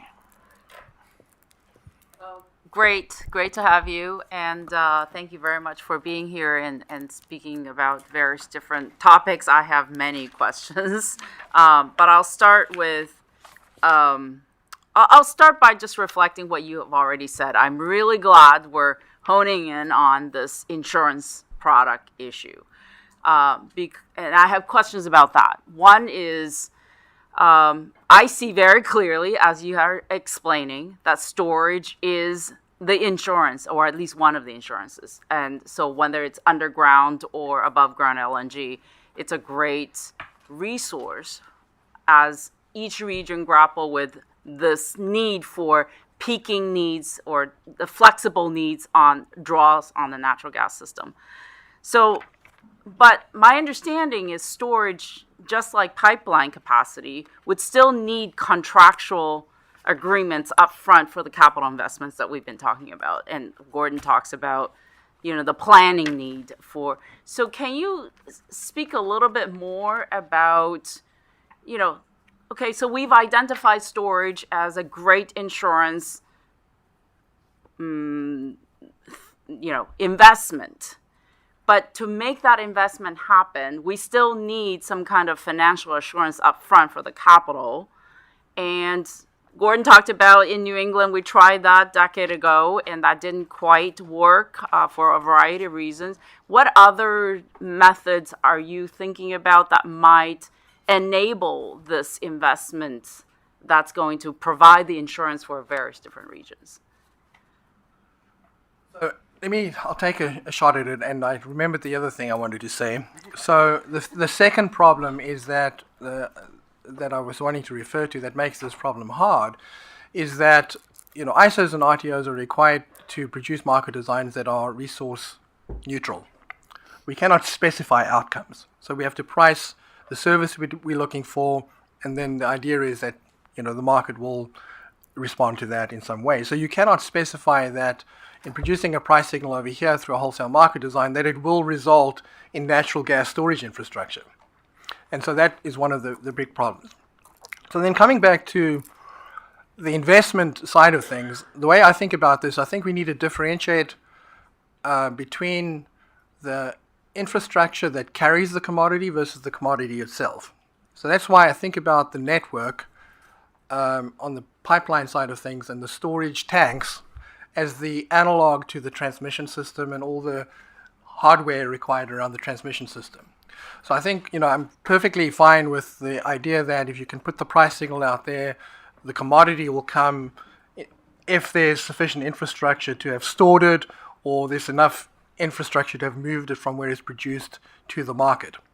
And so I think that's where, for me, I don't see any way of addressing the cost recovery problem for this incremental infrastructure, which is the pipes and the tanks, other than to ensure that it gets the cost recovery that is needed. I mean, that's the business model that they're in. Unless you change that business model in some way, I think there's a very strong analog to the transmission system. And so I think that's the problem. We're not putting enough thought into what's this incremental transportation and storage infrastructure, not the commodity piece. The commodity piece, I think the market will respond to. And so how do you solve that problem? In areas where restructuring did not occur, there's a simple way to solve that, which is what you see Florida and Virginia doing.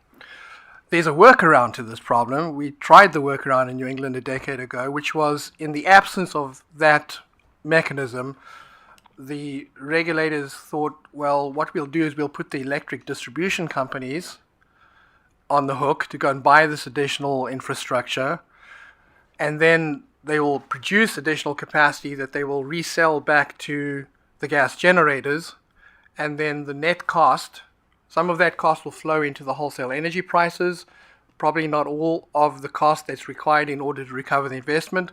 So then what you do is you flow the rest of the cost on the side back through the EDCs at the retail rate. So there's a workaround to this problem, but it requires the collaboration of the states. And what we discovered at that point in time was it was in a region like New England, it was very hard to make this move without there being at least 3 states willing to underwrite that investment. So I think there are ways to solve this problem, but I think that's the issue. I don't think you can escape the long-term commitment and cost recovery problem that I've just described.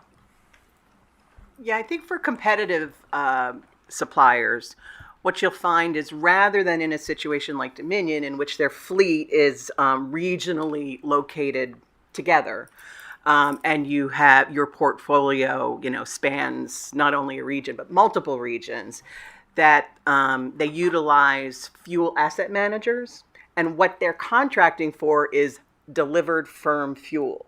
And so I think those are the entities that, if there is a market value, those are the entities that will actually sign the contracts that support. I don't know if the storage cavern itself is the commodity you were talking about, Gordon, but at that level. And that is how storage is currently utilized, I know, to a great extent. There are a lot of generators that have this delivered firm fuel. They always get their fuel. They don't know how.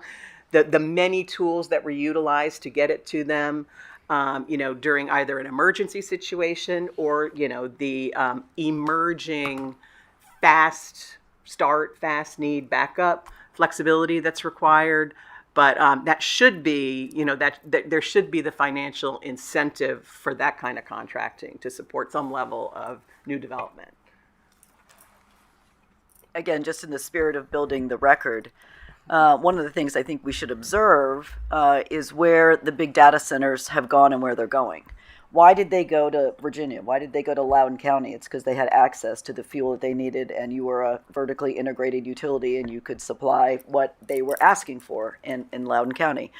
And as you move out, where are they going now? I mean, they're going to places like Georgia, North Carolina, so you think Duke, Southern, where they can get access to the full package. I think somebody used that term. Or they're going up to North Dakota and cold climates where they need less energy because they got to keep their data centers cold. And so they're very, transactional of where they're going to go. It's where can they get the energy they need, or where can they go where they've got a lot of land, like North Dakota, so they can build out, spread out, and have less costly energy and have access to nearby energy in the Bakken. Well, they're not just in Loudoun County, Virginia. They're all the way down to Richmond and all around Richmond. But they're all in Dominion Zone. That's true. Ed? Yeah, and I just wanted to just add a little more color on when you talk about recovery and how do you incent these investments. And it is different in a vertically integrated utility, but I'll just give you two perspectives. Number one, in our fuel rate factor, we have our own folks who manage our fuel delivery to all of our units, but we have contracts for in-ground storage as well as access to our used to be our Cove Point facility, not ours anymore. And so that helps from a fleet perspective. The commission reviews that on an annual basis. They see the customer value by keeping the commodity price down as well as the reliability of the access. And then particularly for this LNG facility that I mentioned earlier, when you think about how you look at the capacity value, ELCC values for dual fuel units, when you add the LNG storage on the 2,900 megawatts and the price of capacity across the PJM footprint, it pays for itself. And so that's another way to just show you have the resiliency from the LNG, but it also provides customer value for our customers as well. You have more? Keep moving? Well, we're going to keep moving. So, Chairman, Commissioner Lodge. You bet. Thank you, Mr. Chairman. I have a question from the perspective of the industrial energy consumers. Mr. Cecilio, as gas demand fluctuates seasonally, how do industrial users adapt to pipeline capacity issues in the West? And in what state level or federal policy changes would help improve the reliability of their supply? Yeah, well, manufacturers is very unique because most manufacturers run 24/7, and they will run they won't shut down maybe for a year, for 2 weeks, or maybe 18 months before they shut down. So most of them have steady state demand for natural gas and demand. In terms of solutions, it's different all over the country for us.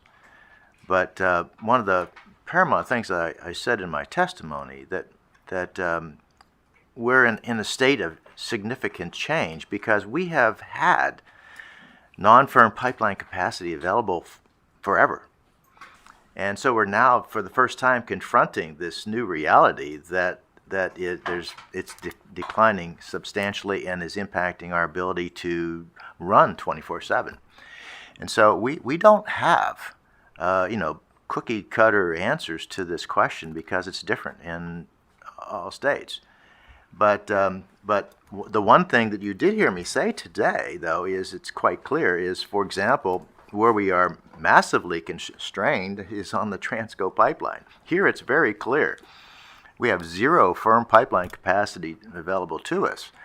And we really feel that it's important for these one pipeline, but we have individual utilities making individual decisions to shut down a coal-fired power plant, build natural gas, and without any consideration to whether there's any gas left for us, because we're on the non-firm. And so I know that doesn't adequately answer your question, but we're in flux right now, and we're trying to grapple with that. Commissioner Paratek. Thank you, Chairman. We've talked pretty extensively about electric markets and the need for more infrastructure. I'd like to turn briefly to the gas markets.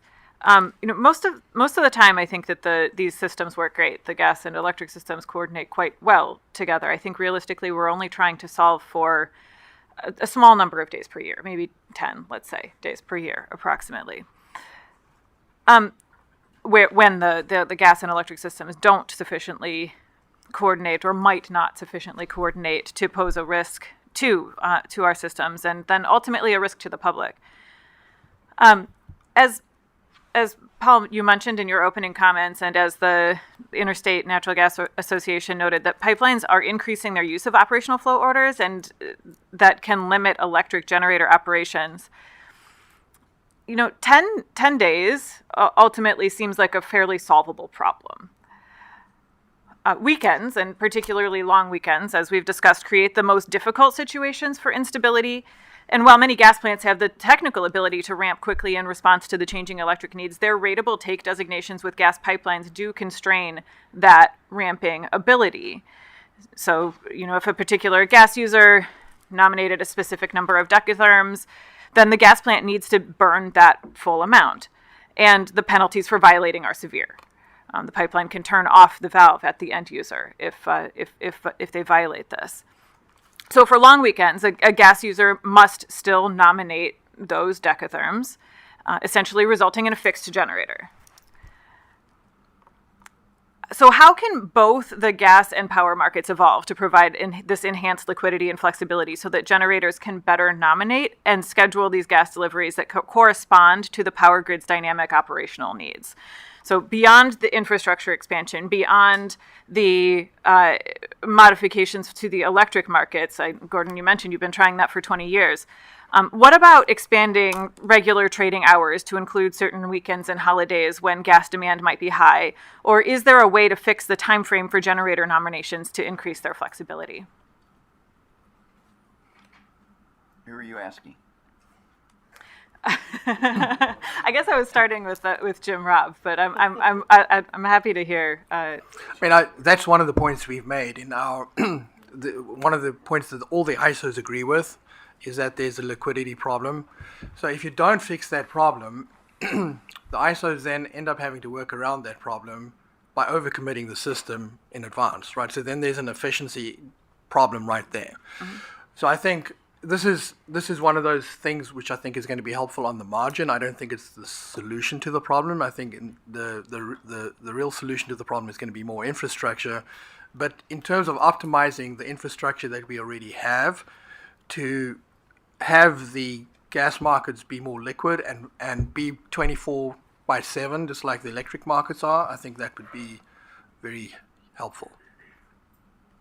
I think make a few comments. One, the adding more liquidity or more trading hours and so on and so forth will be valuable so long as there's gas to trade, right? And I think that's one of the issues we've had, particularly around the 4-day weekend cold weather events, is that there's just no gas. Even if there were traders available, there may not be gas or pipeline capacity to trade. So that takes you, again, right back to the infrastructure. It's going to be an important part of it. But to the extent that there is gas to trade, having the ability to do that closer to when you're going to burn it is going to be very, very valuable for the electric sector. The other point I would make is because I've used the notion that the system works great 350 days a year. It's 10 to 15 days that it doesn't. Those tend to be different issues than the volatility, question. Those tend to be winterization. The pipes are freezing, valves are freezing, wellheads are freezing, generators are freezing, right? And the system's just not working because it's too damn cold. We're working on that on the electric side. There's been some voluntary work on the gas side to address that. But that's more just a physics problem, right? You're pulling gas out of the system faster than you're putting it in. Storage could play a role in that, right? And does many days of the year, but that's the 10-day-a-year problem. The one that I want to emphasize, though, is that there's a summer problem here, too. And it's rooted in the transition or the deployment of large-scale solar resources. And we discovered this, stumbled on this in the mid-2010s in California when there was a leak at this one storage field called Aliso Canyon. And what none of us observing the system really realized was how critical that asset was in maintaining the pressure in the distribution system in California. Because with the afternoon ramp, right, when load's still building, solar's falling off, something's got to fire up to do that, gas does it. It was sucking gas out of SoCal's LDC system faster than the pipelines could poke it in, right? So that's where having flexibility, which is either going to be local, very flexible storage capacity, again, could be below ground or above ground, is going to be increasingly important. So if you believe Wayne Gretzky and you skate to where the puck is going, as opposed to where it is now, where the puck's going is we're going to be adding a lot more solar in this country, over the next 5 years at least. And these issues are going to become more and more pronounced, particularly in the afternoon and particularly in the summer. Nancy? Yeah, I'll address the weekend gas issue because it has bedeviled us for decades. And I've been talking about it for decades. And actually coming out of the polar vortex in 2014, it was a focus for EPSA and broader conversations we were having. And, dealing with liquidity in an unregulated market, how do you work around that? So at the time, it certainly seemed reasonable that an approach is if you establish single day price indices, you will help incent a daily liquidity rather than the weekend packages that you're looking at. But then you just get into this sort of catch-22 conundrum of if there aren't a lot of daily sales, it's very difficult to establish a meaningful daily price for a Saturday separate from a Sunday, separate from a Monday. And then without that daily, fairly accurate price, you're not really incenting sales in that manner. What I find really interesting is, so in 2014, generation was, I think, about 20% of the natural gas usage. And at this point, we're at about 40%. And so you would think that things may evolve, but I think, we're looking at a really entrenched business practice, the way a lot of the customers purchase their gas. We have this conversation in every forum I'm in, and we will continue to do it. And it may be that as, the generation side continues to grow as part of the natural gas customer base, that we'll see that. I mean, it's certainly a question I constantly get. I do try to disabuse folks of the notions that the gas markets are closed over the weekend, because they are not. But Jim very helpfully just pointed out they can be open, but if they don't have anything to sell you, it's not helpful. It doesn't really matter that they're open. So it remains a conundrum in my view. And it's been talked about, to your point, for decades too. But I think one of the things that the Natural Gas Readiness Forum is attempting to do by regionalizing some of these discussions with many forums and co-locating them with some of the commissioner meetings is to get at the more regional issues. Like what would actually really work for fill in the blank. And to be able to, I mean, if there's a crisis, I mean, everybody's still on the phone with one another and, they're making it work. But looking from a more regular platform about what would work regionally, I think is where the readiness forums are headed, so that we can tailor-made some solutions to some of these problems that you just brought up. But at the end of the day, I have to agree with Nancy. If there's a crisis, they're talking to one another anyway, and they're trying to work it out, which is why I think in the storm that we had, the severe weather that we had in January that was extended in time, we were able to manage that quite well. Now, we shouldn't be taking a victory lap or patting ourselves on the back, but we should look at what went well and why, and make that part of the best practices, if you will, going forward. Whether it is a summer event or a winter event, there'll be different lessons, but how we actually came together and what was that network and how did it actually manage that prolonged challenge. Yeah, I just Nancy, want to go put a ahead. quick plug in for the dialogues, including the Natural Gas Readiness Forum. It seems simplistic that you're bringing together people into rooms to have these conversations that we have had for quite some time, and we have worked as, interdependent industries for decades. But it really makes a huge difference. I have personally been surprised at the perhaps some of the level of sophistication of knowledge of the way the other side of the system works going into these, but how much has been learned, and just even knowing the correct people, your counterparts, so that you are having more ongoing open dialogues has really helped a lot. So kudos to the AGA for running that. And there are a lot of similar dialogues, this one included, that I think is helping quite a bit. All right, I see a couple of people looking at their watch, which tells me it needs to be break time. So we will go ahead and take a break until 11:15. How's that? We'll come back with Commissioner Bartlett from me. Okay, stupid question. Are there restrooms around here? Yeah. Like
I'll fly. He's great. All right, let me ask everybody to start coming on back to your seats, please. I know everybody wants to network, and that's great. And everybody knows everybody, and that's great. And that's wonderful. Sort of like a neighborhood meeting, but everybody start moving on back. Moving on back to your seats. Okay. All right, we're going to resume the questions with Commissioner Phil Bartlett from great state of Maine. Thank you. I think I want to pull a little bit more on the thread that you were all discussing just before the break. One of the things that's occurred, that I think we struggle with is on these sort of critical days. The LDCs have the firm capacity, of course, because they paid for it. But there may be a much greater reliability need on the electric side. But we're stuck with sort of this back and forth, these sort of bilateral trays, people working their Rolodexes, trying to figure out what to do. So I think what I'm trying to think about or struggling with is would we be better served if there were a more open, transparent, formalized secondary market? So the signals would be sent very, very clearly. When there's a strong need in the electric side, the generators need that, driving up the price for that capacity. And then LDCs could be making decisions, looking at, at that price point, may I have a little bit that I can give up in a way that they may not have, even if they weren't otherwise actively seeking to sell it.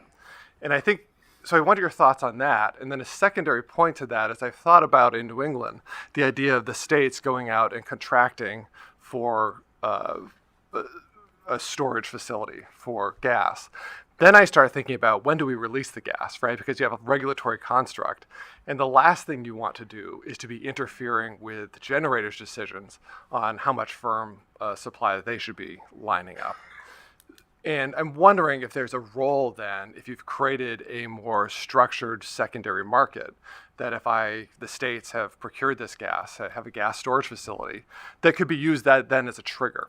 If the price in that secondary market goes high enough, then that's a real signal potentially that there's a need. So thoughts on any of that? I mean, I think the first big part of it is love your thoughts on the value that could be created by a more transparent and structured market. And then two, does that help or not some of the concerns, the deregulated markets, about some of the out-of-market solutions we may have to look at? From the generator's perspective, I think the interstate secondary market, at least for pipeline, is quite transparent and quite sophisticated. I think, though, and for instance, this I think came up in Uri, but it's different from the intrastate system and the transparency and liquidity around that. And I think probably it will vary in different states, but there's probably some pretty good work that could be done at that level, which could add quite a bit to the signals that are sent during particular times. In terms of I'm just going to call it like sort of a storage reserve. It's a concept that's been around for quite some time.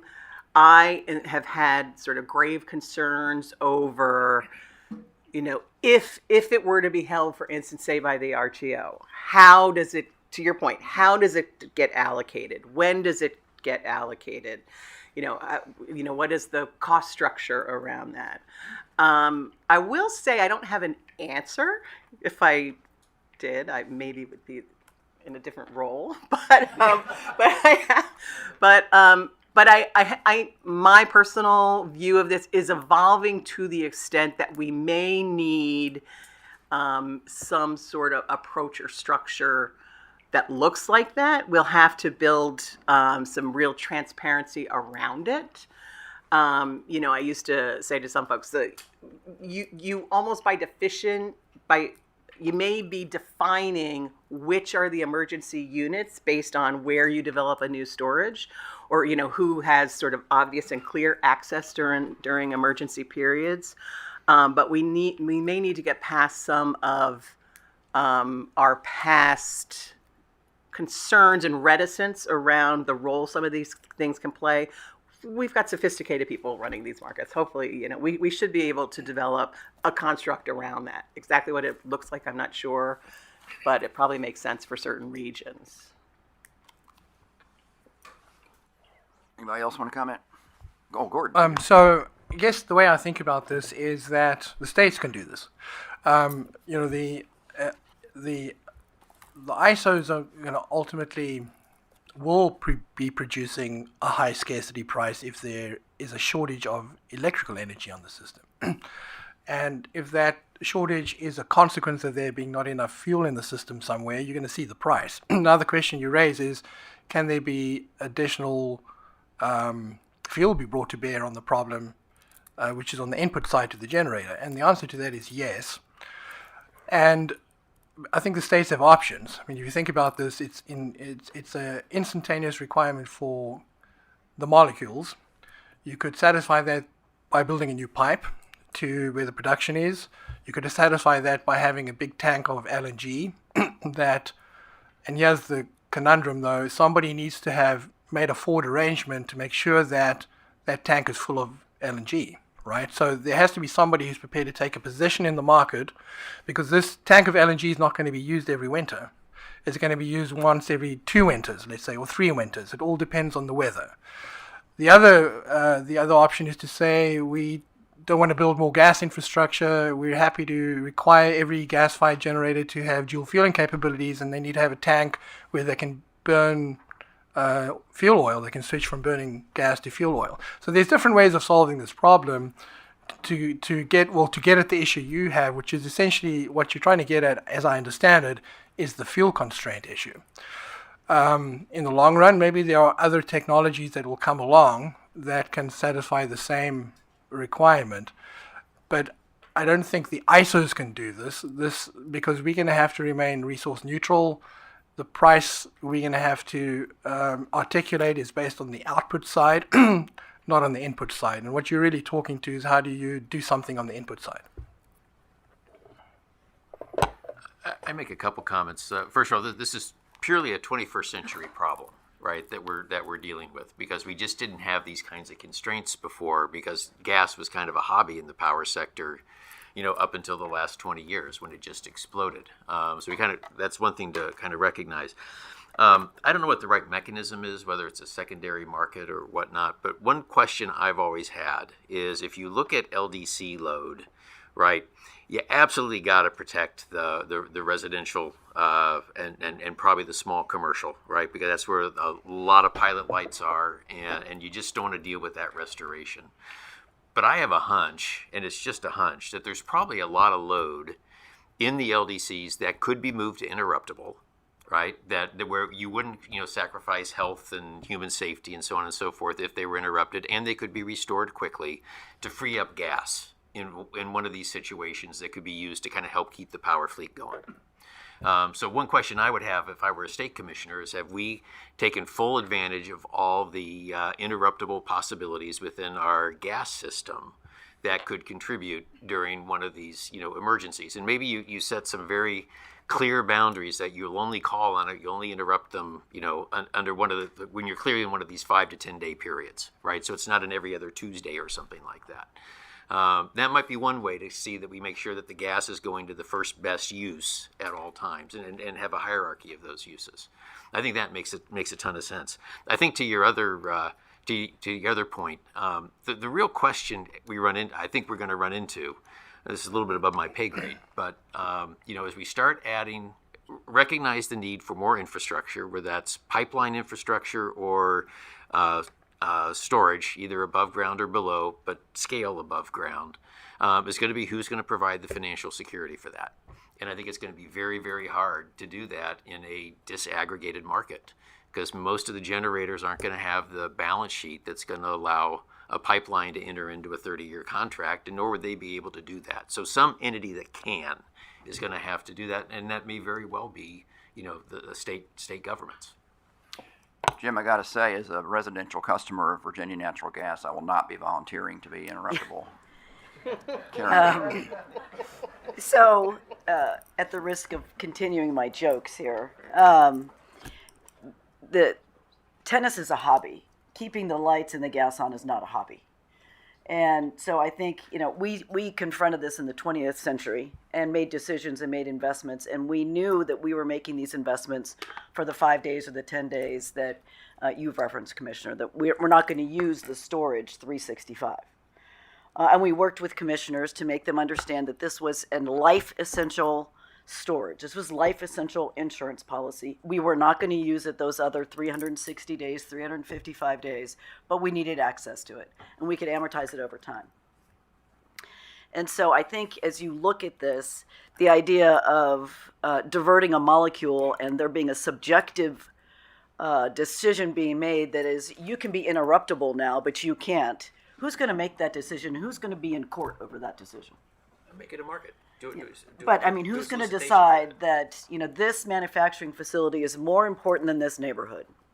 I don't want to be sitting in that seat, which is why that firm contract, that firm supply contract is so important, because they're guaranteed it. And if they don't receive it, they have every right to seek, a way to actually make them whole.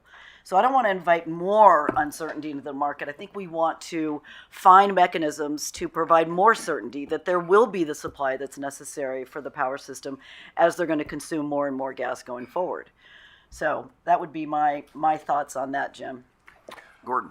So that was perfect, because I wanted to jump into this conversation, and you just sort of heard the two sides of this conversation. And I think Chairman Bartlett is asking a question around the optimization of the available gas during the winter period, right?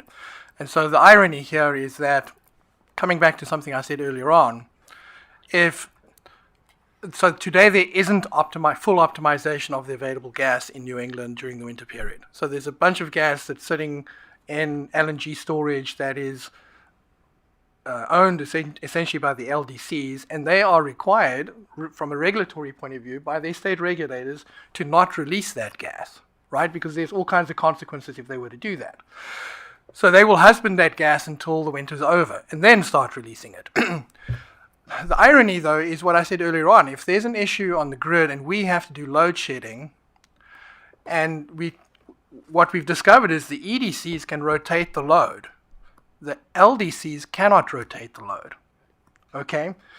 So then the logical result of that thought is to say, well, there ought to be some willingness by the LDCs to release some of that gas in order to avoid that outcome, right?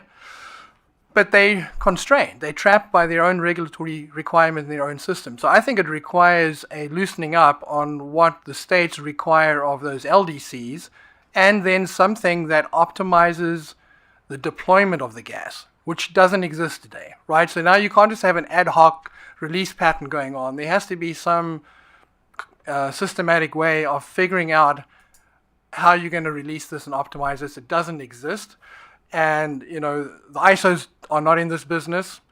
And the states, when they were contemplating requiring the EDCs to sign up for more pipeline capacity and then reselling that to the generators, they were going to have to get into this game of deciding, okay, we've got a bunch of capacity now. It's whether you've got pipeline capacity or an LNG tank, it's the same problem. You've got capacity, when do you release it, how do you release it, how do you release it in an optimal fashion? All of that would have to be invented. I think Paul CCS next. And then we go to Karen. Thank you. I'm going to look at this from a very high level, but state governments, I think, need to step up. That state governments, all of you know that there'd be chaos if we have a reliability problems in our gas and electric system. And we need more capacity of pipelines and we need more storage. But for pipelines, the problem is that there's a lack of companies to do these long-term contracts to justify building the pipeline. But here, states could fill part of that role. State governments could commit to buying long-term, firm pipeline capacity so that pipelines will be built. Where I'm coming from in manufacturing, we could spend a week on. But if we were able to do that, but it was waiting for a market signal, why wouldn't the manufacturer step up? and say, I'm willing to give that market signal. I'm willing to sign a long-term for this kind of cost, this kind of et cetera, and so on. And then you would have a guaranteed off-taker for at least a part of the pipeline, which would incent, the pipeline to be built. But that would assume that we actually get some permit streamlining, not just at the federal level, but at the state level, to be able to build the capacity. To your point, since Transco is full up, there is demand for a new pipe, but we don't have any off-takers because we can't build anything without permit streamlining. So we're sort of in this do loop. But I would just urge you to think about your responsibility as a regulator to protect the interests of the customers. And by having storage available, we were able to not have their gas utility bills go through the roof. Let me just add, in reference to what Paul said, and Kara made a good point. Under the Natural Gas Act, when we look at need under Section 3 of the Natural Gas Act, or Section 7, it's really Section 7, we look obviously at the contracts, the precedent agreements, the off-takers, and that's a big component of need, probably the biggest component of need. And it's almost always predominantly LDCs. So, Paul, your people can sign off-taker agreements too. It isn't like manufacturers are not stopped from signing off-taker agreements. It's usually LDCs that are signing the off-taker agreements.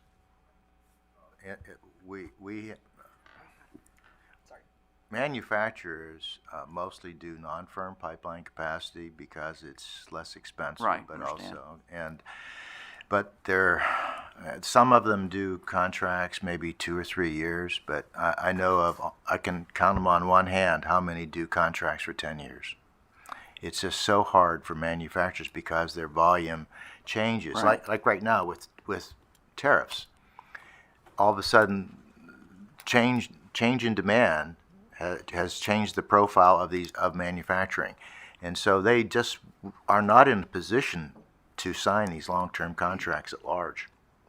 So your point is the state energy agency could be the off-taker and resell it to the manufacturer if they wanted economic development. That's right. Mm-hmm. Okay.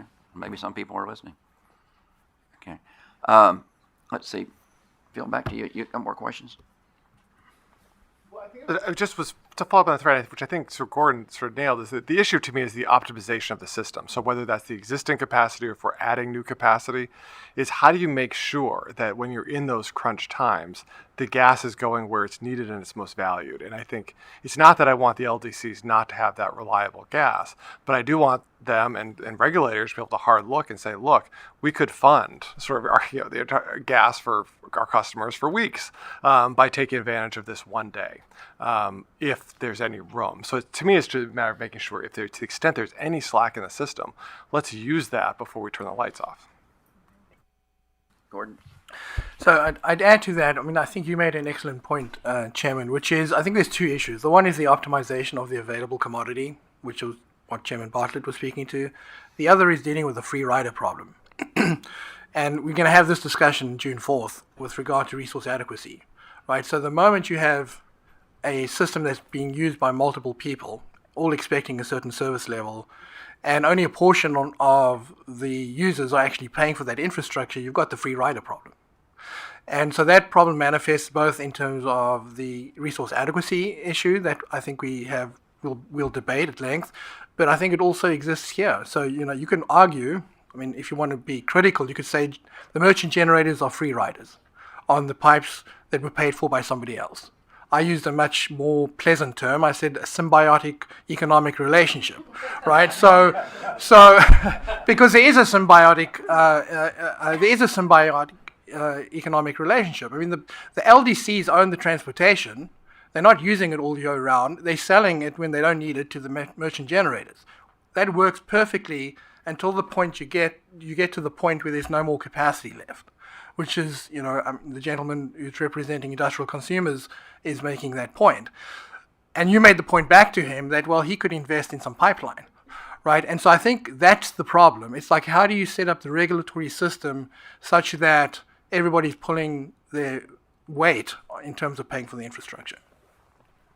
Let's go to Jim. I just would amplify what Gordon said, that all of these constructs were put in place in 1978, right, when gas wasn't a big fuel for power generation, and even through the 80s, gas was primarily a summer fuel for power generation, and you didn't consume a lot of gas in the winter for power. Now that we're moving towards a system that's much larger in terms of gas generation, a system that's moving pretty steadily towards winter peaking on the electric side all across the country, right? That construct just doesn't work anymore.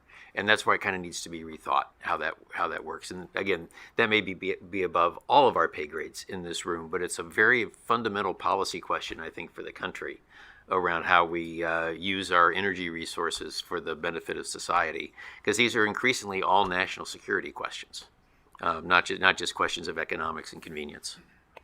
Is it Nancy? Yeah. Yeah, as Karen has done a couple, to make sure this is in the record, I would like to point out that a lot of generators hold firm contracts, particularly baseload generation, and it is very dependent on location. It's dependent on a usage profile, so your burn profile. What we are facing now, though, is the signals and the usage for generation is headed in the opposite direction. So where data centers and some manufacturers look at a 24/7 usage portfolio, even the base load gas units that had provided very stable power to the system are being utilized in a different way. They are increasingly being utilized as fast ramp backup to keep the system overall reliable, as different types of resources really play that role of filling in the base load service. But for instance, peakers, it never was economically viable to hold a firm contract. This is part of the reason they use fuel managers who have a panoply of tools they can utilize to get that delivered firm product. So a couple layers back, there are probably even some, peaker generators several years back that, you could nominally say held firm contracts because they were contracting to the vendor who had those contracts and was providing that.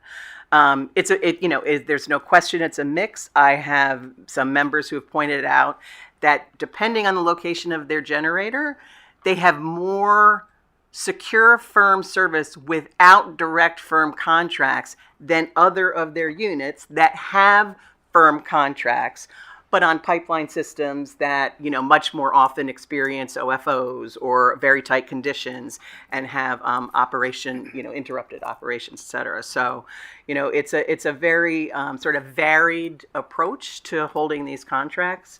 It's not a monolith, just pointing that out. Okay. Gordon, you asked. Oh, yeah. There's. Yeah.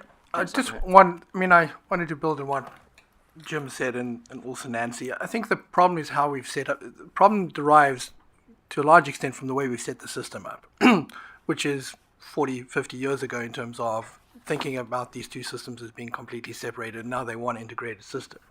So it's not. I said this in my written remarks. It's not economically rational for a merchant generator to sign up for firm transportation. Yes, some of them have firm transportation. They maybe bought it on the cheap somewhere in the market, or if they think they're going to run and have a high capacity factor all year round, they'll do that, right?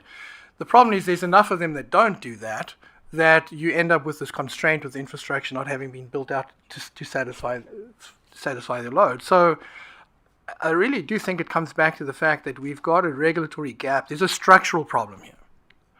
And the structural problem has its roots 30 or 40 years ago, and it was never contemplated that 50% of the energy on the electrical system was going to come from this gas system with these very different business models. So I think, holistically, we've got a choice here. We can either look to see, can you attack that structural problem and make changes to the structure, or if that's too hard, you've got to find workarounds. That's, I think, the situation that we're in. And I think we've been living in workaround space for 20 years. And the question really for all of you as regulators and for policymakers is, do we want to continue in workaround space, which is fine, it has trade-offs and consequences to it, or do you want to have a look at the overall structure of the system and redesign it? If you look at other countries that have this very close coupling between gas and electric, they have changed the structure to optimize the use of the gas and the electric system. They're co-optimizing the use of the gas and the electric system. But they've, in order to reach that point, they've had to change the regulatory paradigm in order to enable that. So that's really the point I wanted to make. Let's move on to Commissioner Graham, Florida. Well, I think the timing here is perfect. I have to say before the break, and since the last question, every time I hear you guys talk about vertically integrated systems, it makes me happy inside. Extremely so. And I can tell you, 15 years ago, when I started this job, we had utilities coming to us all the time, wanted to shut down our coal plants. And as Paul said earlier, it's difficult sometimes trying to be all that dependent on one fuel. And I'd be the first to tell you, I mean, Florida right now is about 75% natural gas. And when we were shutting down some of these plants, we talked about bringing another pipeline in. And as Paul was mentioning earlier, the state of Florida did that. We had our Governor Rick Scott, who I guess is now Senator Rick Scott, was the big advocate behind pushing that and getting that done. But by the time we had that pipeline up and running, it's pretty much the capacity now. And, you know, I grew up, maybe I'm dating myself now, but I grew up back in the 70s, back with energy independence. And, you know, when you had to wait in the line for gas for an hour because there wasn't enough petroleum out there, where your uncle's talking about, well, we have no fuel oil living up the Northeast, you know, for electricity, for heat this winter. And so it bugs me that, you know, we're shutting all these other plants down. I mean, when I started in Florida, we were probably 25% coal, we were probably 25% nuclear, and by a mistake that was made, one of our nuclear plants got shut down, and our coal, we prematurely shutting that down. And I can tell you right now, at least since COVID, we're getting 1,000 people a day moving to the state of Florida. I mean, so a lot of that's coming. And if you're looking at what's going on now in the administration, they're trying to bring more and more manufacturing here back to the United States. And doing that, you're going to have to provide that electricity that Paul's talking about. Now, don't get me wrong, I'm from manufacturing, and so I am very sympathetic of what you're going through, but I'm also sympathetic what's going on over here. It's not their responsibility to put in that pipeline for you. I mean, and, you know, so there needs to be that balance there. There needs to be a way of kind of figuring that out. But once again, I think if we didn't prematurely shut some of this stuff down, we'd have that ability. And Karen, I was looking in this book here. You're talking about page 16 and page 21. It was interesting to me. I was looking for the underground, and there's really nothing in the southeast. Is that because of the climate that we have here, or is that something more specific than that? Yeah, there's the risk. Since it is underground, it's relatively safe, but you don't have the geologic availability in many places in the southeast to be able to put it underground. And there's not as much above ground. And I guess the other question I have is, some of that above ground, is that for local use, or some of that stuff being shipped back out? Because I know what we put in Florida, in Jacksonville, and I don't know if they're doing that or not in Brunswick, but it seems like some of that stuff was there to be sending out, not bringing in. Correct. So if Microphone. I'm a utility, Microphone. If I'm a utility in a state, but I want to make sure that I've got my bases covered, I contract an underground or above ground, depending on where you are, multiple storage contracts, so that I have the ability to fund my system and put the fuel in the system for the customers, irrespective. If it's, in the Mid-Atlantic or the Southeast, if there's a hurricane, I've got access to something else that can be brought in. So they have multiple contracts so that they can be assured of 24/7. Yeah, and I can tell you, it's funny you bring up you bring up the hurricanes, because we deal with the 5 and 10 days that you plan for all the time, and I'm one of the first ones to tell you that you really need to have a diverse grid, because I think a diverse grid is a resilient grid. Because if for some reason one of the supplies cut off, you have the other supply you can reach back to, and so that's kind of the problems that we've been dealing with. And I don't know if anybody had anything to add to that, but I did want to say to you, thank you for talking about vertically integrated systems. Well, and one of the things that I'm sure it doesn't surprise you as energy regulators, but the single issue that unites the entire energy system, the entire energy industry, whether you are geothermal, nuclear, solar, wind, gas, is the need for permitting reform to be able to get that infrastructure that is resilient, redundant, and reliable. So that, and whether it is, a hurricane or it is some other, tragedy, whether it's weather related or others, that we've got a redundant and resilient system. And hopefully we'll make that case successfully to Congress again. But again, I would encourage the commissioners to look within your own service territories to see if there aren't things that can be improved to make sure that the infrastructure, just even in the intrastate infrastructure, can get built. Yeah, we have the redundancy, and we are definitely we have a robust grid, and we're 20% reserve margin. I mean, so there was a time when we were only 12 to 15%. So we've got to make sure we have that as well, because people lose all their tolerance when their power's been out for longer than a day. And I've dealt with the media a lot of times. They talk about, is it really worth having such a robust grid? And I said, look what's going on in Puerto Rico. I said, when their power goes out, it goes out for 6 months, not for 6 days or for 6 hours. Yeah, I think some of the resiliency discussion, though, also brings in, you are well served by having large markets. They're very integrated. Then you increase your diversity. And in fact, NERC's recent interregional transfer capability study really took a close look at this over the ability to have diversity and resilience as you have regions that are able to transfer. And PJM, which is not a vertically integrated utility, but primarily has done most of the exports to other regions in the most recent winter storms. They've had the capability to, even while they're experiencing their own emergencies, still be able to export to other regions. I think, one of the issues, and this is out of anyone's control, but the winter in particular, the winter events, or actually probably any events we're seeing, these extreme weather events are becoming much larger. And I think that's one of the things that's posing a real reliability problem here, is that where these extreme, an emergency condition was more narrowly focused, and you had the capability to lean on into other regions, they're just becoming much broader. And so the impact across a really wide geographic area impacts that ability to transfer and sort of keep your neighbors' lights on as well as your own. Yeah, but I'll just say this, PJM, you mentioned PJM, you gotta have surplus generation to transfer out, and they're losing it, as is MISO, as are all the RTOs. So if you don't have generation surplus, there's nothing to transfer out, right? Is that it? Okay. I think we're going to Commissioner Chattopadhyay. Is that correct, Rob? Yes, From New Hampshire. Yes. Okay.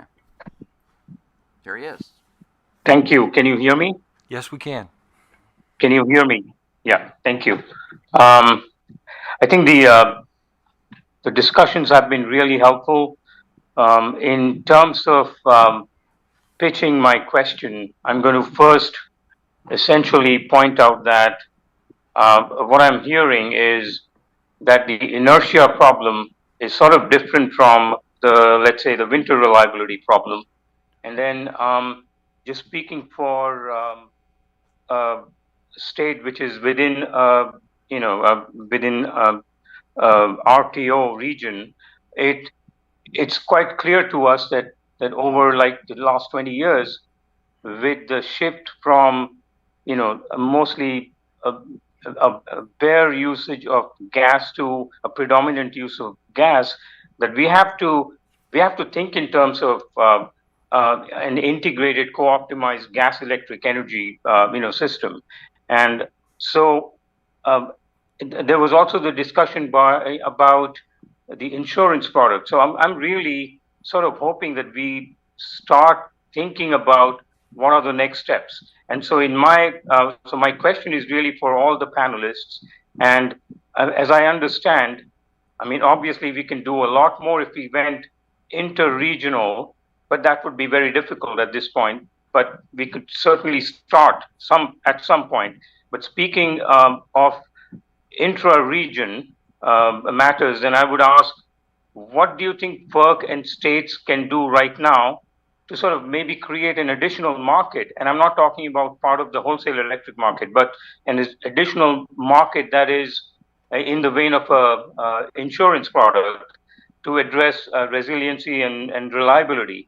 And we can use different terms for it, whether that is taking care of winter reliability as we face in New England, or whether it's ultimately also able to solve the inertia problem.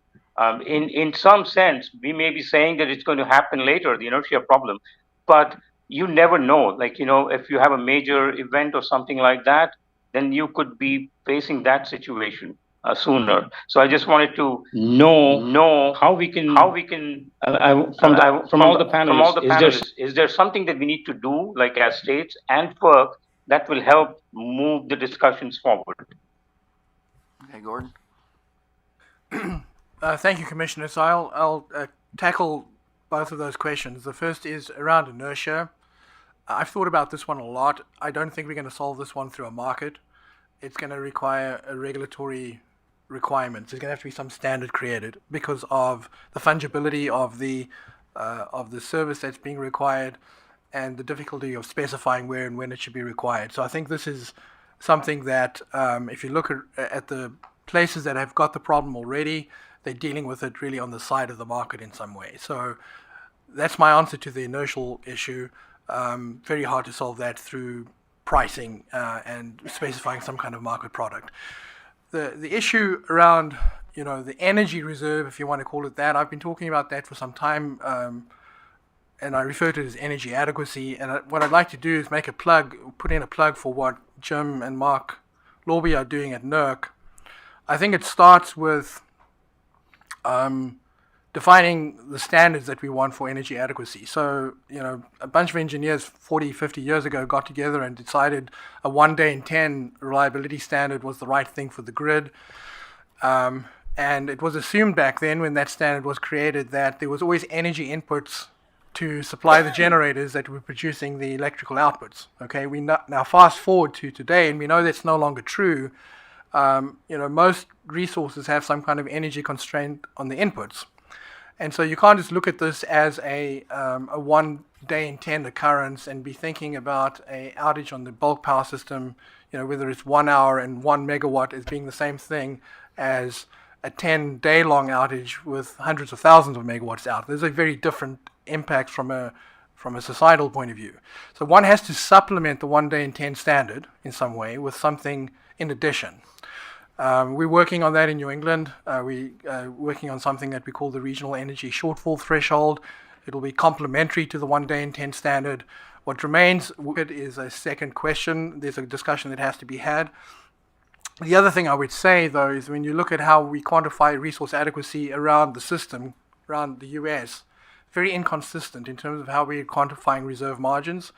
And I think we need to move towards marginal ELCC as a standard method, because in doing that, what you're going to get at is you're going to surface the energy problem as well. So if you can create standards, then people can design solutions to those standards, whether you're in a market structure or not. And I think that way you ensure the reliability of the bulk power system as a whole. So I guess that's the way I would answer your question. That's another one, Gordon. Save it, write it down. Come back to the tech conference with that. That'd be a great topic for the tech conference. Yeah, Nancy. I have a couple thoughts on this. On a market or federal basis, I think, and it's an interesting discussion that was taking up a lot of the time a couple years ago and seems to have fallen off the table, but is identifying and valuing essential reliability services. As Gordon has pointed out several times, as a system operator, the operation is fuel neutral or technology neutral. But you can identify services or products that are needed to support reliability of the system, and thus you will find ways to incent them as part of the generation supply that you are incenting to be added onto the system. So that's one discussion that I'm just really sort of interested in and has decreased in prominence lately. And on the state side, that is an area, we've been talking about storage. States have sort of the direct authority about perhaps assessing, what sort of storage facilities exist in their state, their value, their usage, their accessibility, and whether or not additional storage facilities are reasonable and useful to locate within that state. You still will be dealing with some of the ongoing permitting certification issues for some of the infrastructure around that, but I think that's really sort of an important authority that states have, an ability that states have in particular when looking at ways to shore up reliability of the system. Commissioner? I can't see him. Yep.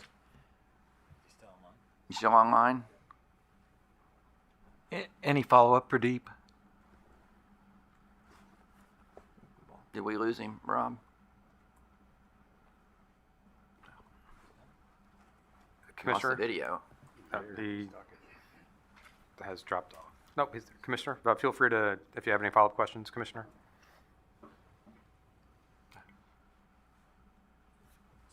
Commissioner Rosner? Well, yeah, is he gone?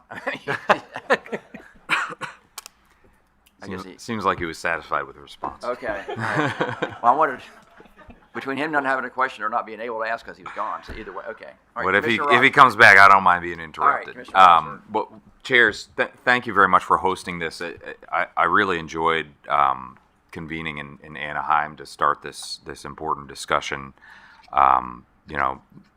I want to dig in a little more on a topic we raised in the second half, but I just want to note, I sort of saw the emphasis this morning session on infrastructure needed and some of the opportunities and difficulties we're having in finding ways to unlock that infrastructure. And I don't think we've answered all those questions, but I just want to note that. I want to drill down on I think Chair Bartlett raised this, as did a couple others. I think Gordon said, hey, you observed there isn't full optimization of natural gas in New England. And so the way I think about this is we've got these multi-tracks of solutions to these challenges. We've got near-term actions that we can use so we make the smartest and most efficient use of what we have now, while we're waiting for these medium-term options like building out storage and getting that deployed, and also these longer-term infrastructure deployment that is also needed and is happening. And so I'll just dig in on the near term, because I think people have plowed a lot of the ground on the longer term, medium term so far. So I'm curious, Karen, about and also the state regulators who regulate LDCs at this table. I mean, I just welcome a conversation, really, but we talk about efficient use of the existing system. I just want to note Order 712, 2008 at FERC unlocked a lot of efficiencies of the capacity release market. In fact, it probably made in part, the discovery of abundant low-cost gas. It made it possible to use it, and a really efficient use of our current system, and that's great. Now that we're at this moment where we've really fully utilized that system, are there any unturned rocks here? Are there ways to get more out of the current system? Is there other ways to get demand response out of our current users on that handful of peak hours, peak days? And do states have the right programs in place? Are there any barriers to using that system fully? if there is actually any excess capacity, and it can be done by people who are willing, not by Chairman Christie or anyone else. I think any way to introduce more liquidity for generators. That's my question, and please. Yeah. I'm for liquidity. I'm just not for having interruptible service at home. Heard. Yeah, and I think again, it's for places where there are opportunities. Are there any barriers from state or federal policymakers that are Sure. could be addressed? So I'll throw out a couple of ideas and welcome the conversation. So 44 states plus the DC government, we have accelerated pipeline replacement programs. And that was put in place to make the system more modern, more safe, but it's having the dividend of reducing emissions and letting us actually use more gas because we're saving the gas. And so in those states where we've got the authority to have the pipeline replacement programs and we're not able to replace the pipe, we're missing an environmental opportunity, an economic opportunity, and an energy security opportunity.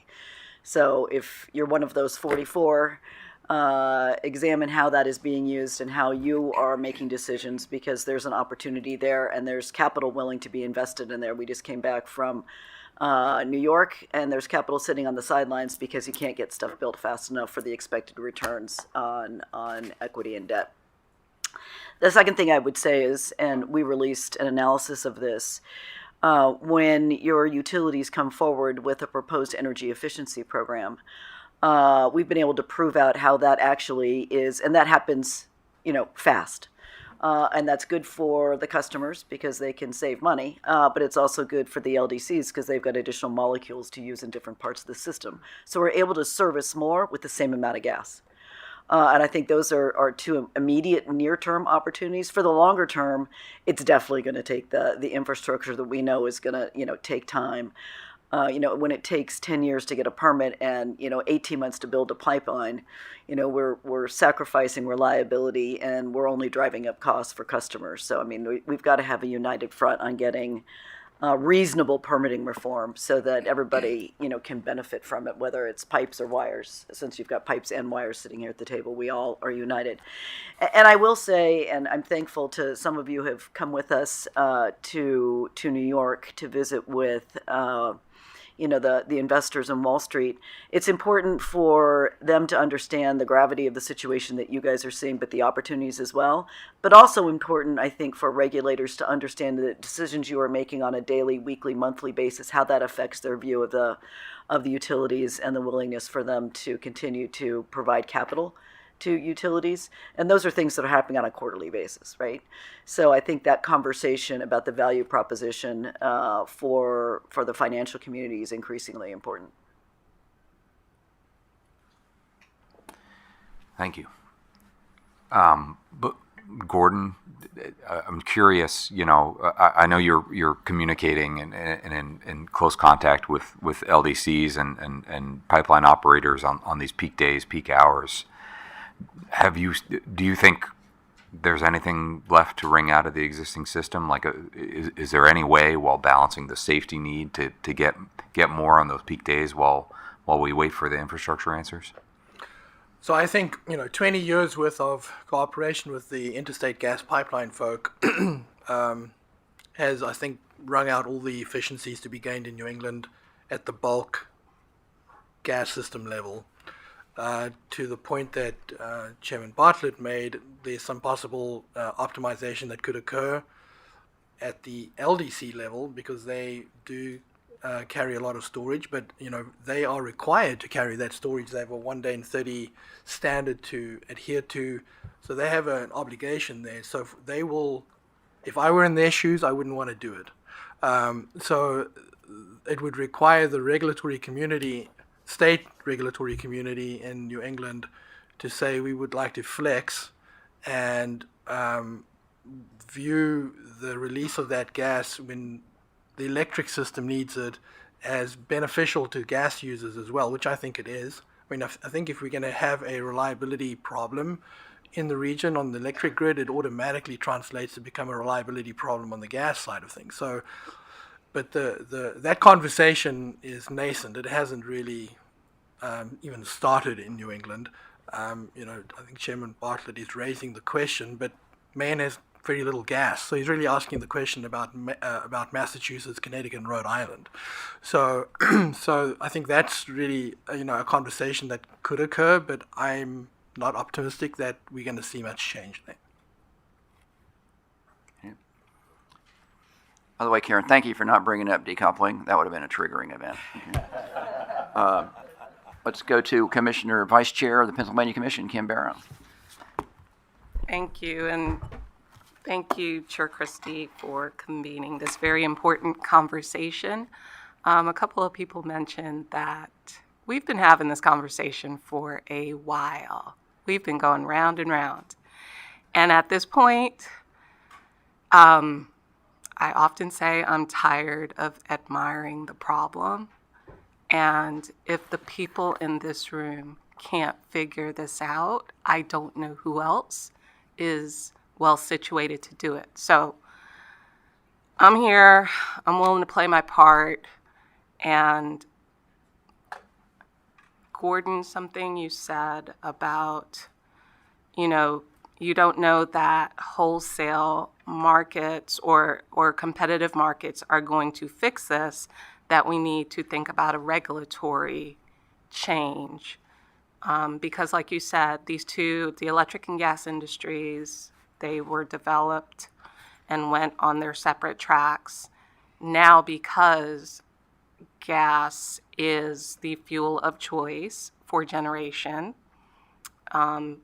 maybe it's time to rethink how we design these systems. And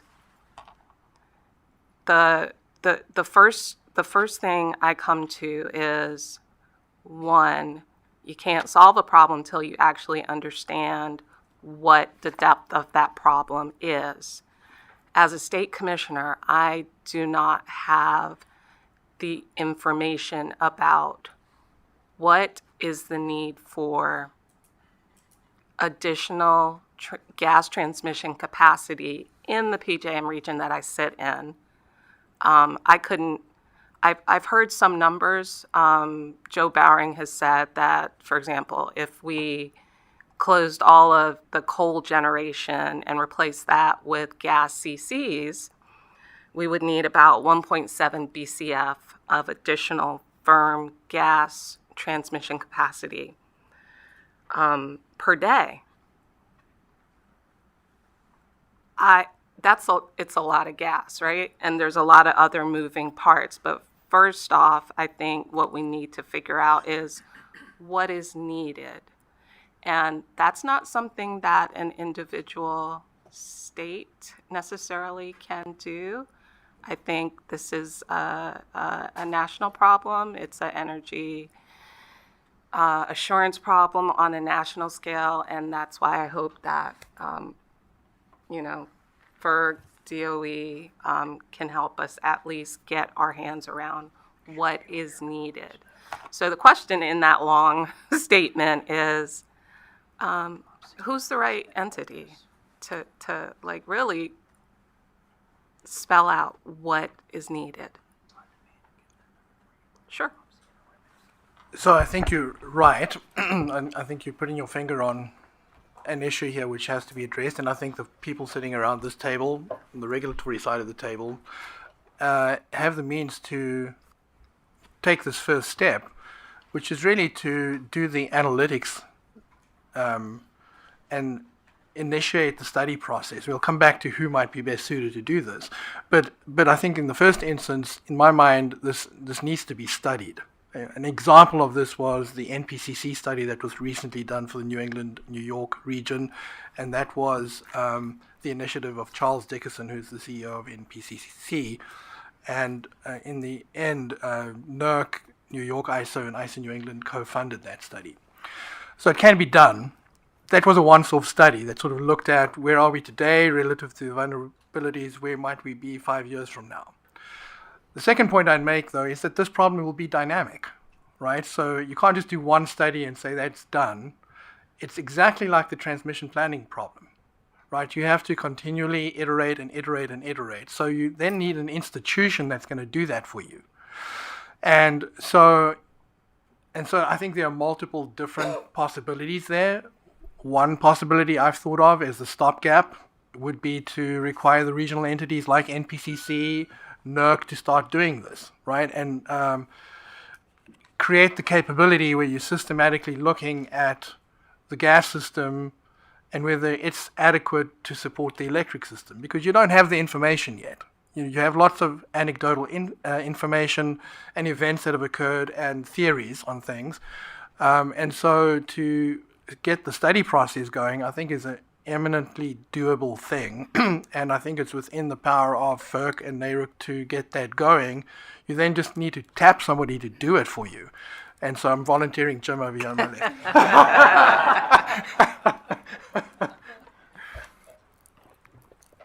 Yes, well, to that point, as a for instance, NERC is working with DOE and the Argonne National Lab and some other entities.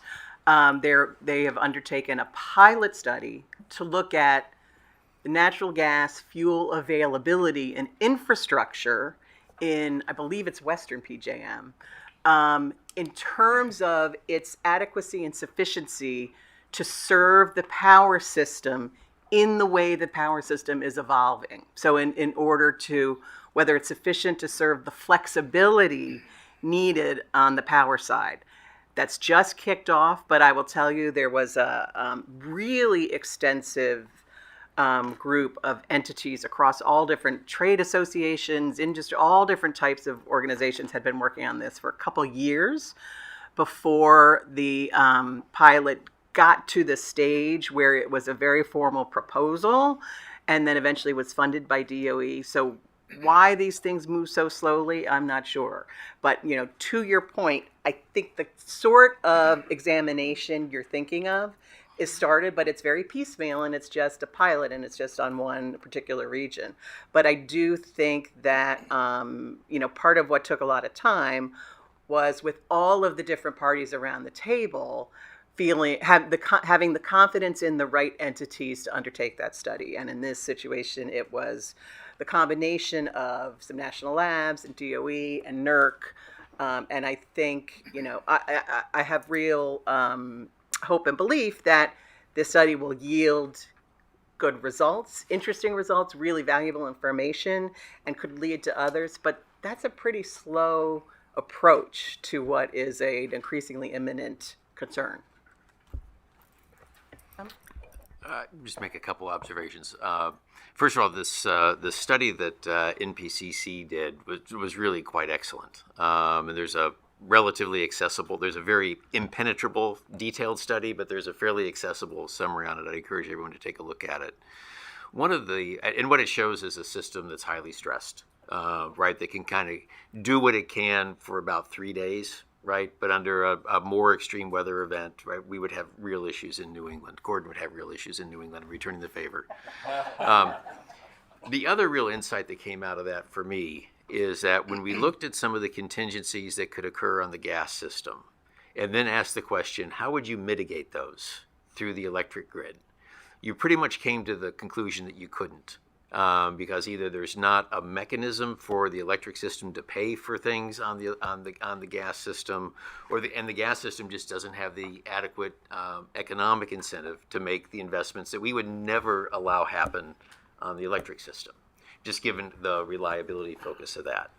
And so, you know, Commissioner Phillips and I talked an awful lot about, you know, there being a reliability gap here. And the need for some institutional solution to be able to look at the gas system from a reliability perspective. And I was always a little bit, I forget what the right term is, demure maybe, as to where that was, right? It could be DOE, it could be something set up separate or what have you. That study really convinced me that it needs to be at FERC.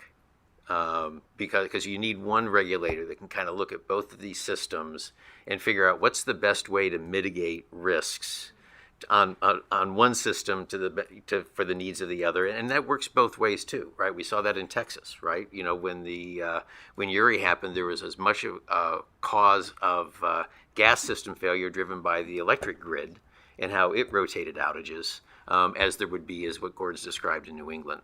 So I really think there needs to be some sort of a common structure across these two that has authority to look at issues and figure out what's the most economical way to address these for the benefit of the consumer. And we ought to just be clear, right?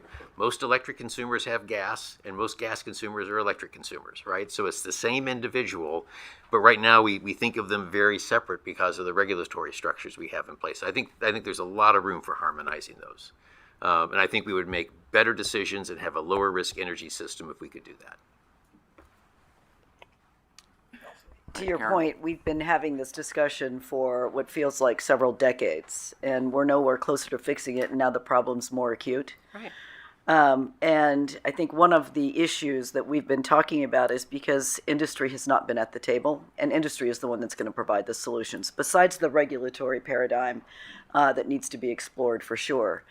I'm encouraged by some of the work that the GEAR task force at NERC has been doing, because the entire supply chain is at the table from the natural gas side and also on the electric side. So you have all the right industry players. To your point, if these people aren't going to fix it, who is? Well, those are our people, and they're sitting and trying to come up with solutions. That's how they came up,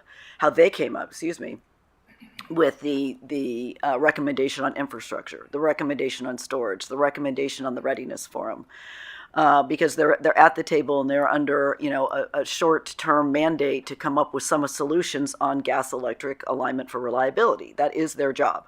And these are all volunteers, and they're giving tremendous amounts of their time, but they're the ones that are inside the system that can figure out what would work and what wouldn't. And I think we really need to lean heavy on their expertise to be able to provide some solutions. Some of the near term, to your point, Commissioner Rosner, I mean, there's some near term things that we know we can do, but what does that middle ground look like, that they are better placed and can provide options? Because what's going to work in a certain part of the country may not work in a different part of the country, and they can represent the different options.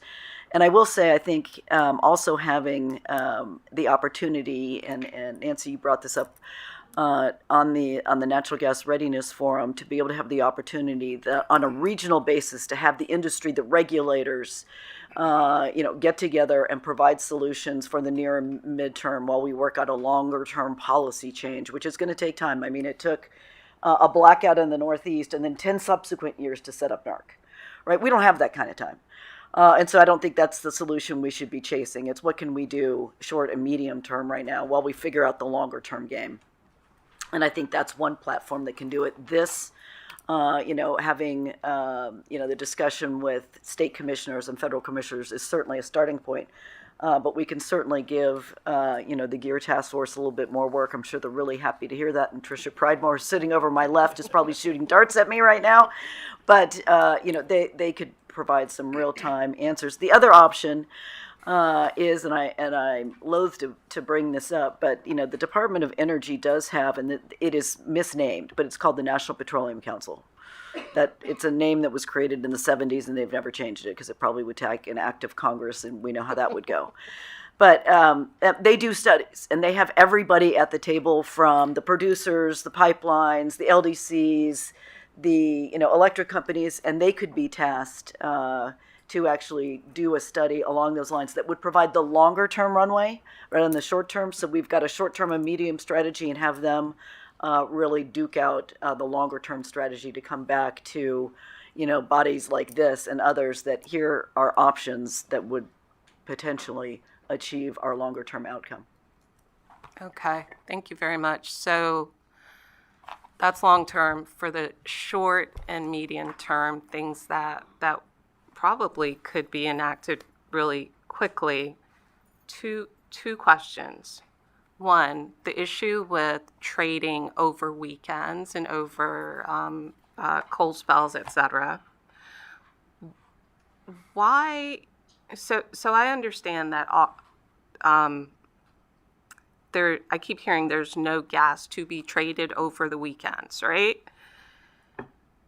Is there a reason why we could not redesign that trading system to reserve a percentage of gas to be traded over the weekend to allow for flexibility?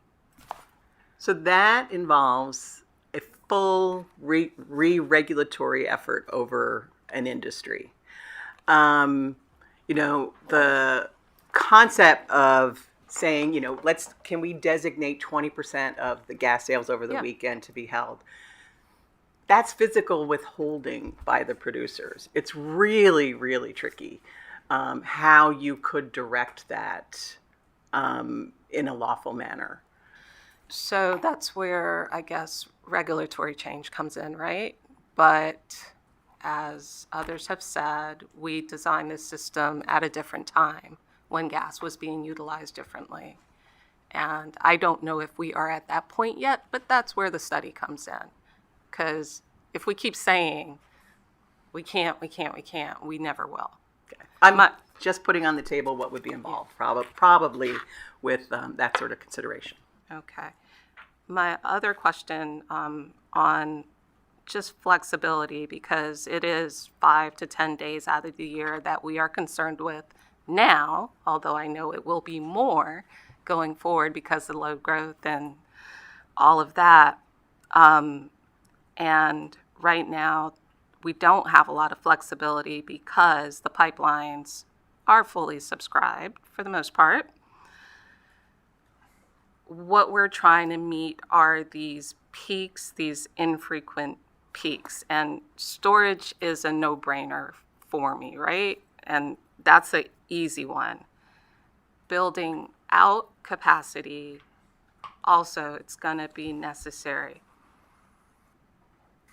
What about contract terms?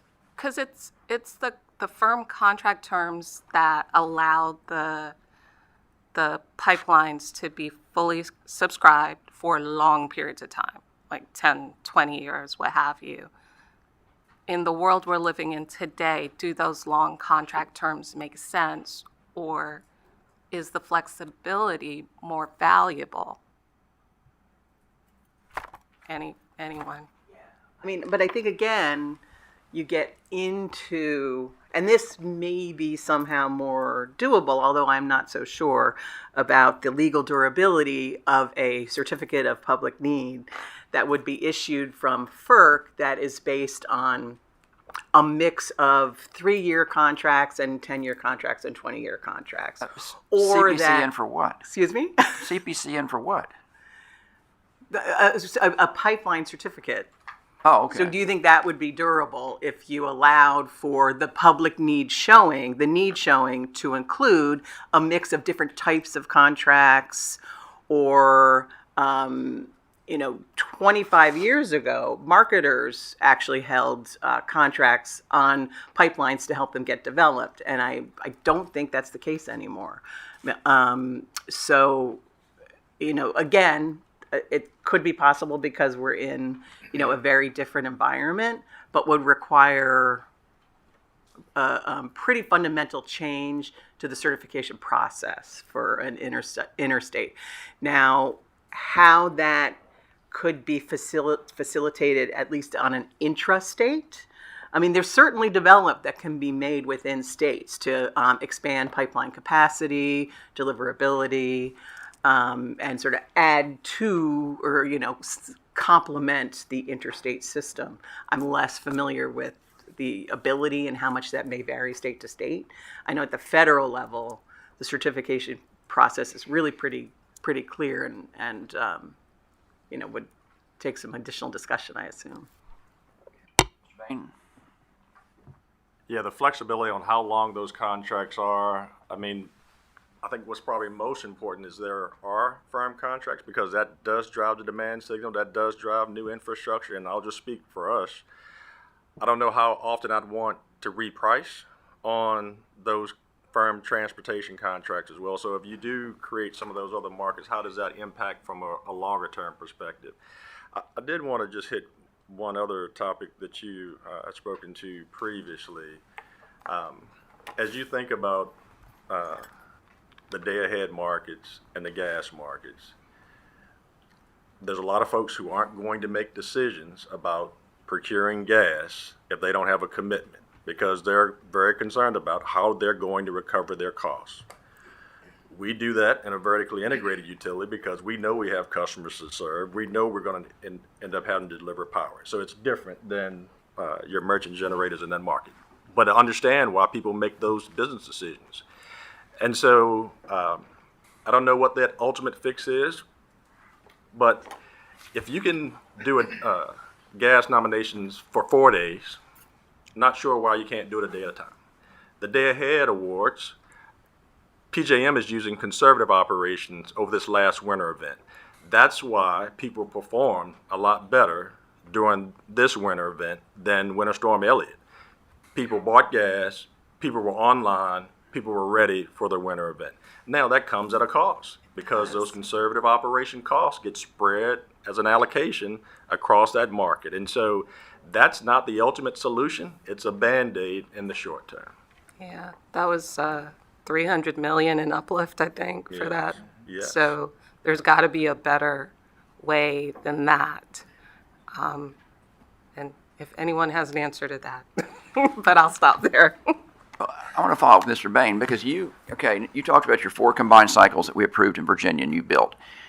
How are you supplying them? You're not supplying them with interruptible. No, they're firm. They're firm. It's firm gas. And you get cost recovery for it. Yes, it's firm gas. So really, all this discussion about whether you tell somebody on Friday or Thursday or Wednesday or whether they get, whether the gas guys go home at 5 o'clock, it doesn't apply to a vertically integrated utility. You buy your gas on a firm contract, and you're not. It's an IPP problem, isn't it? Predominantly. Well, the FT, we have the capacity, but you also have to decide how much gas you're going to buy. Right. And so it was during Winter Storm Elliott. I mean, there were some units, including some of ours, that didn't get day-ahead awards across the period, but then got called over the weekend. But we bought gas for those units because our meteorologists, our folks looked at the load forecast and said, those units are going to run.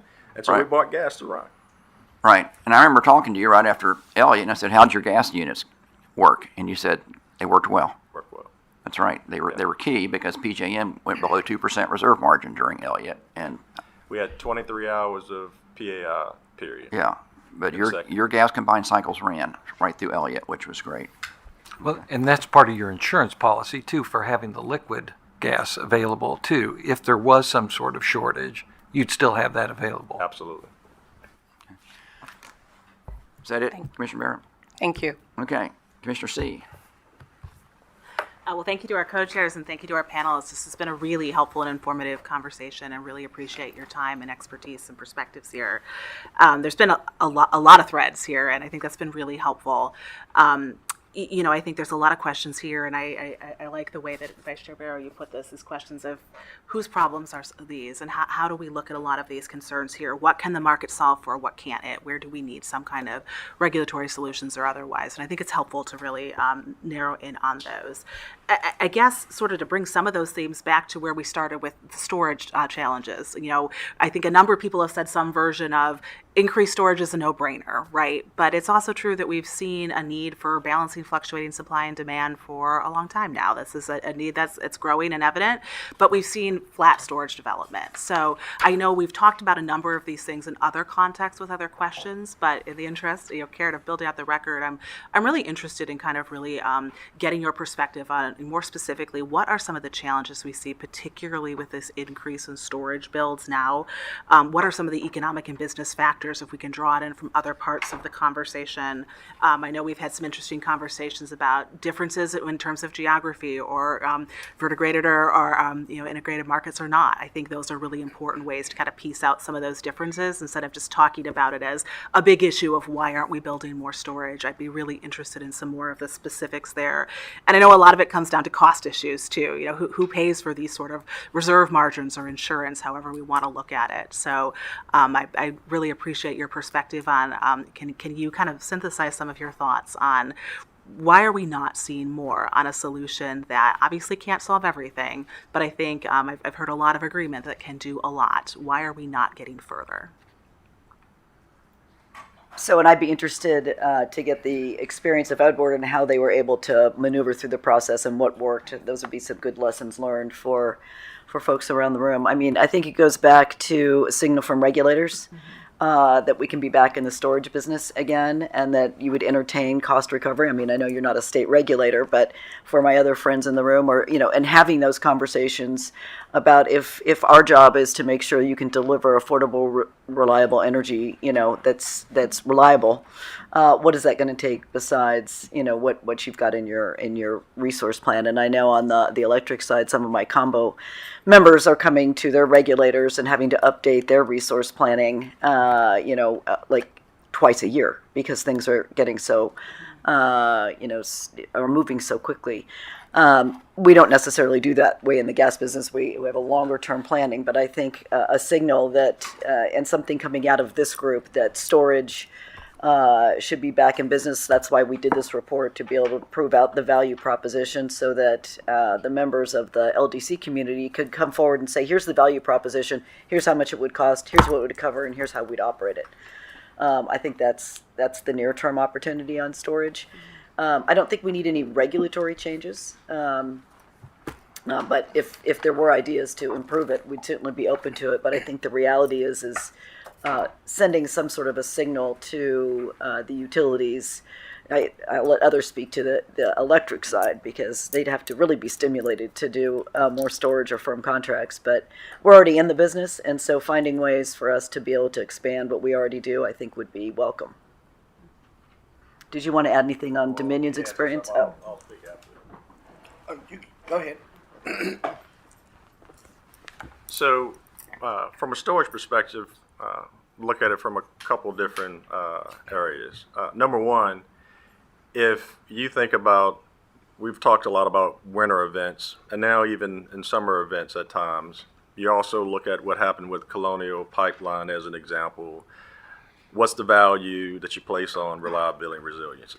That would be number one. The second, and I mentioned in my remarks, as part of our justification, was on capacity. Because as you think about the compensation for a generator with dual fuel capability, with almost 3,000 megawatts, the cost benefit analysis worked for us from an LNG perspective. And then I would also talk about affordability, because if you look at winter events, 2014, 2015, 2018, Winter Storm Uri, and Elliott, the gas blowout, oil starts to set the market or even higher. And so this last event, we burned 8 million gallons of oil. As we're utilizing our portfolio, some of that would have been displaced with an LNG facility. And that oil isn't cheap either. And so all of those different aspects makes the business case for us when you think about LNG storage. Gordon. I was just going to come back to a point I made earlier on. I think you're asking exactly the right question. There's a regulatory dimension to this. There's an engineering dimension to this. It was mentioned earlier that uncertainty is increasing. So if you think about what's happening, the weather events are bigger and more extreme. The volatility in terms of the electric load is changing. All of that means that uncertainty, the bandwidth around uncertainty is increasing, and the way to deal with that ultimately is to build some margin into the system, whether you call it a reserve or not, both on the electric side and on the gas side. The hard part about this, I mean, conceptually I think we can easily reach that agreement. The hard part about this is, first of all, quantifying where you want to build the margin and where you want to build the reserve, and then making the judgment about how much to spend. So that's always the hard part, because you then very quickly get into this conversation about what's the probability of this event occurring. And so I think what I've learned over the last 20 years is that what we thought was an appropriate margin probably is no longer the right margin. It's too low relative to the consequence to society, particularly where everything has become so dependent now on electricity, and where we're heading even more so, right? And so I think the standards that were put in place decades ago are no longer applicable looking forward. And so if we can actually drive an effort into deciding how much margin we want to carry on the electric system, it'll translate back through into a conversation about how much margin do we want to carry on the gas system. but there's a lot of analysis that needs to be done. Otherwise, we're just making it up. And so I think, back to my earlier point, I think we've got to do the analytics here, and it's not happening at the moment. And I think my next question is related to that. I know we've had a lot of discussion about just the system has changed, right? Gas is being used in a fundamentally different way from it was before. And I think as we ask the question, how much infrastructure do we need? We talk about the need for pipeline capacity, which is critically important. And as we try to figure out what that looks like in practice, I think the question is, what are we building towards? How much is enough? And I think that's a really important question for us as well. We've talked at different points about, different contractual models, and we had a system before where it was possible to have more interruptible contracts because of pipeline capacity, what was available and what isn't. And so I don't know if we're at a point where we have such tight constraints where it's possible to go back to that level of flexibility, but we also have real concerns when it comes to interruptible needs and fluctuating supply and demand. So how much, and I think maybe margin, or there's other terms we can use, but when we're thinking through how much infrastructure new build do we need, how would you want us to be thinking about those questions, all of us, in terms of the how much is enough when we have so many of these competing needs and demands right now? I don't know if, Paul, if you want to start with that one. Yeah.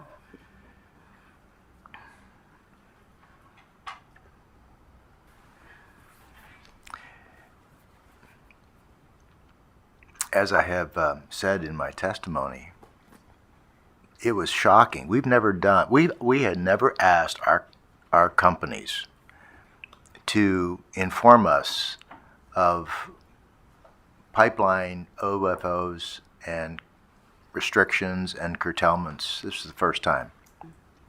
I did expect to hear that we had a problem on the Transco pipeline, but there were 44 pipelines across the United States. And that's indicative of the seriousness of the issue. Manufacturing is reshoring jobs, but they're being reshored right now in pockets, mostly in Texas and Louisiana, Oklahoma, where there's gas and there's intra-state pipelines, ignoring other places because the pipeline capacity doesn't exist. We haven't taken any steps to take the numbers any further than that, but we're contemplating doing a study to evaluate what kind of capacity do we need, how much demand are we going to require going forward with reshoring of manufacturing jobs. That's all I can say at this moment. Thank you. Commissioner, you asked a great question. We've had a lot of conversation in different venues about long-range planning for transmission. But we also need it for generation, because you'll have utilities all across the nation talking about demand growth. And we say, this is how many gigawatts you're expecting over the next 15 or 20 years. But there's very few places where that's being translated into what's the generation build, what type of generation is going to be built. And then if you say a certain percentage is that going to be natural gas, then you can start to determine how much gas you need, whether it's bring your own gas, whether it's in front of the meter or behind the meter. A 3-on-1 combined cycle burns the same amount of gas. Doesn't matter what side of the meter they're on. And if you think about the PJM market that we sit in, we do an integrated resource plan. There's very few other entities that are doing long-range planning. PJM's not required. Right? They do a 3-year capacity auction, but there's not a 15 or 20-year integrated resource plan for the PJM footprint. And so that's a fundamental issue in my mind, because in order to be able to say how much gas infrastructure you need, you also need to be able to say how much generation and what type of generation for the long term needs to happen within the particular market.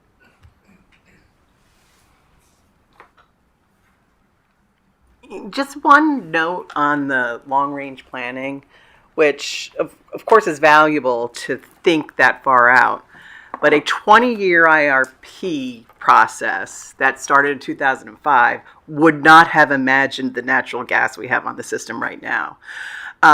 Looking back over the power industry sort of the dominant fuel seems to have transitioned about every 10 or 15 years. You know, you had your era of nuclear, then you had your era of coal, and you had your era of gas.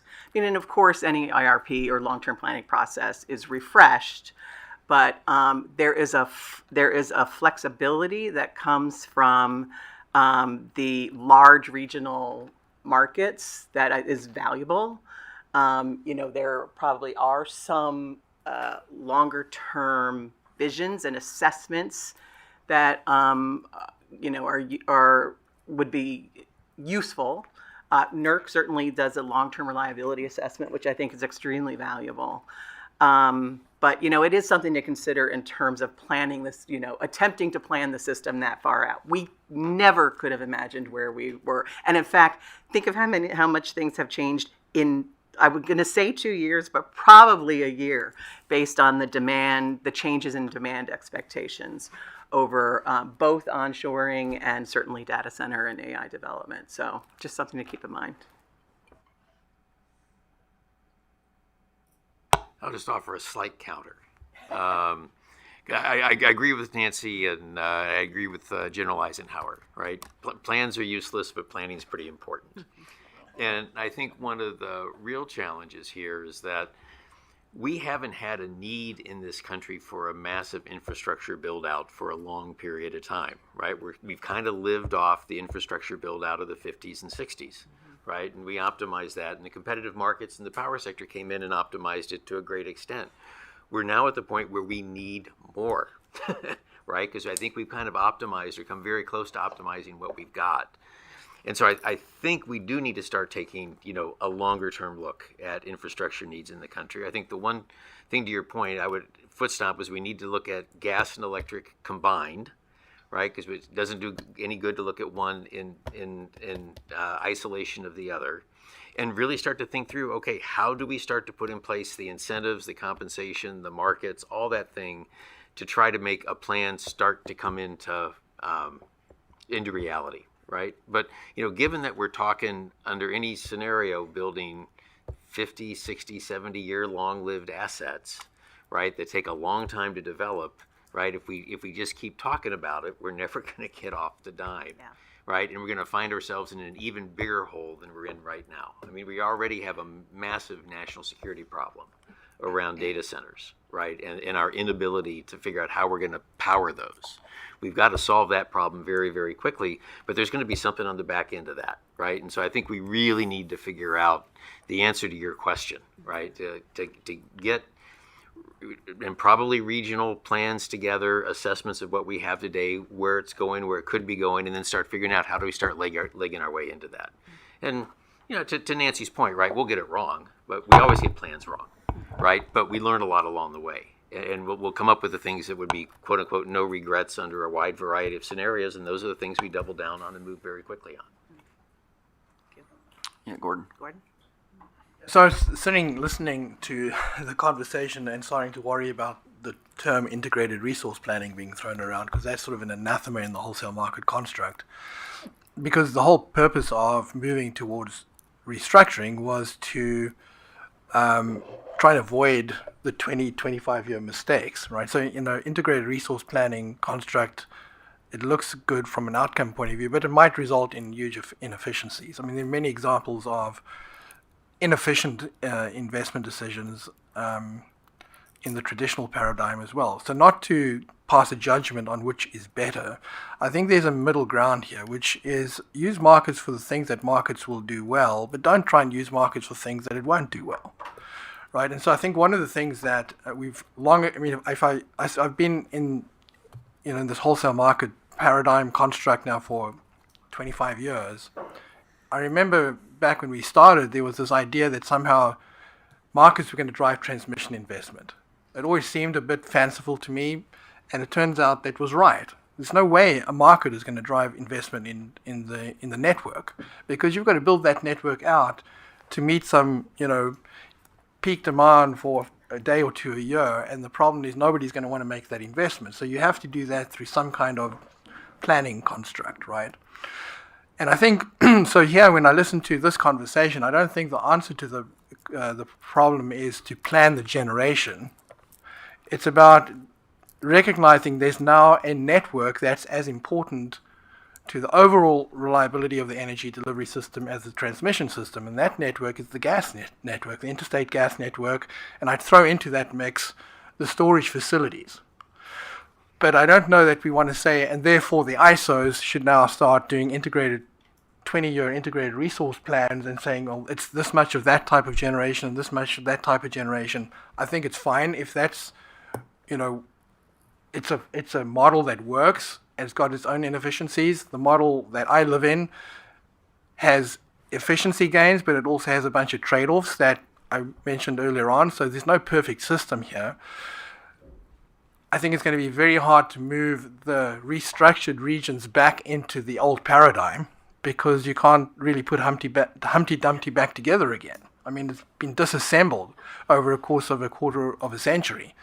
So I think we've got to figure out what's the middle road in all of this. And to me, I keep coming back to, well, the infrastructure part of the pipeline and the storage, that's really where we need to apply some planning discipline.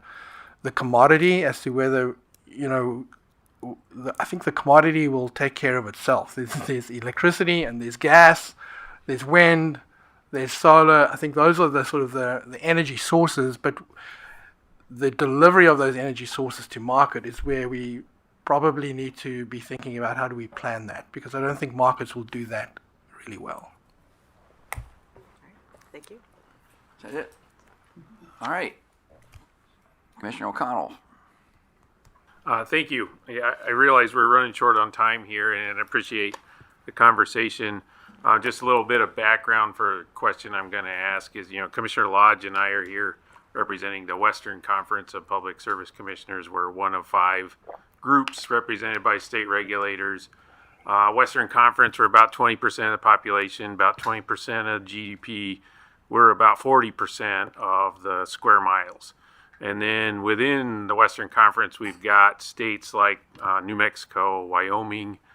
New Mexico, we're number 5 in area and around 40th in population. We're a supplier of this natural gas, and we're not a user of the natural gas. So my big question is about who pays. We've heard a pitch for the retail customer paying, especially at the LDC level, because they're represented here, but we don't have the interstate pipelines aren't here. We don't have the midstream here. So that's just my big question is when a gas utility comes to a utility regulator in one of the Intermountain states and says, hey, you need to build this expensive thing to address a regional problem, and the problem will manifest itself 2 or 3 states away. What's the pitch for that? I mean, I appreciate the map you gave us in the AGA report. It doesn't show the pipes. And so the problem and the solutions don't seem to be located in the same state. So if the pitch is retail investment, how's a state regulator supposed to look at that?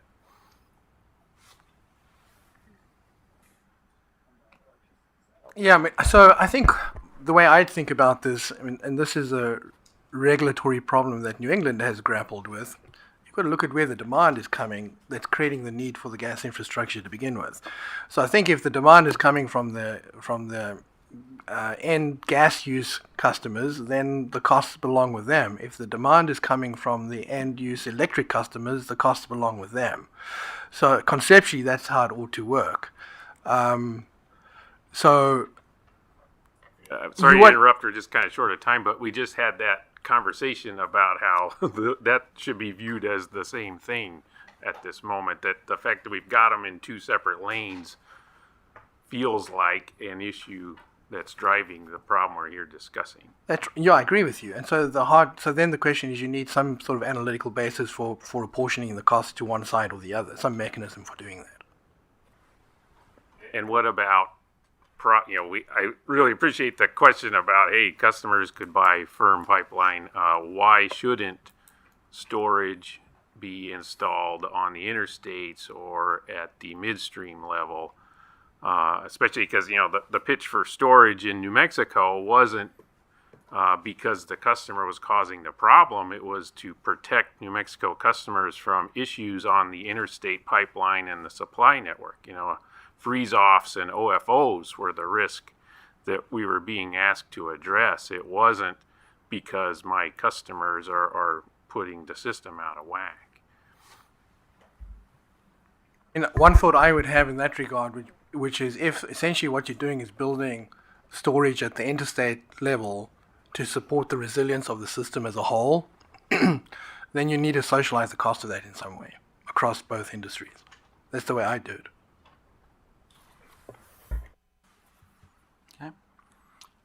All right, well, let's go around and first of all, I'm going to ask all our speakers. Thank you very much, by the way. You all were all great. I want to ask if anyone has any final comments they want to make, and then we're going to go around the table and see if anybody wants to make final comments from our standpoint. So first from the speakers, we'll start with Jim, Rob. Anybody want to make final comments? Gordon? Okay. No, okay, me.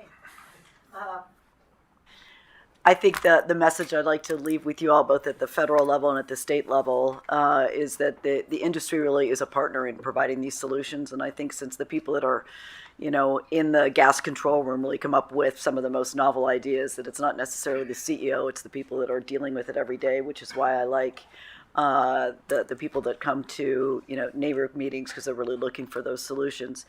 So we're willing partners. We need permitting reform. We need it desperately, both at the federal and state level, if we're going to get any of this stuff built.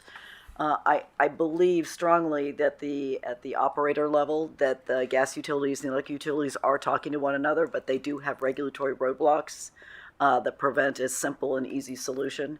Part of the solution is storage for both on the gas side and the electric side. We're going to have to figure out if the electrics are going to be willing to offer some sort of firmer contracts, and then involving the evolving industry here, whether it's advanced manufacturing, data centers, tech. I mean, if you're Amazon Web Services, you're going to wherever you can get the electricity, and now you're price agnostic and you're fuel agnostic. And I think we need to get our heads around that. Permitting reform. Yeah. I'm going to agree with you there. And I will continue to show up at these conversations. And I do agree with Karen. I think some of the most useful conversations we've had over the past couple of years are those that have include industry across the whole value chain or sort of supply chain. And you've seen some progress. It started with education and understanding and a higher level of sophistication. And I think we need to pivot into some of these more challenging questions around actual regulatory or market constructs that are going to get us to where we need to be. Okay. Anybody else? Paul, Ed? Okay. Yeah. Go ahead, Paul. Yeah.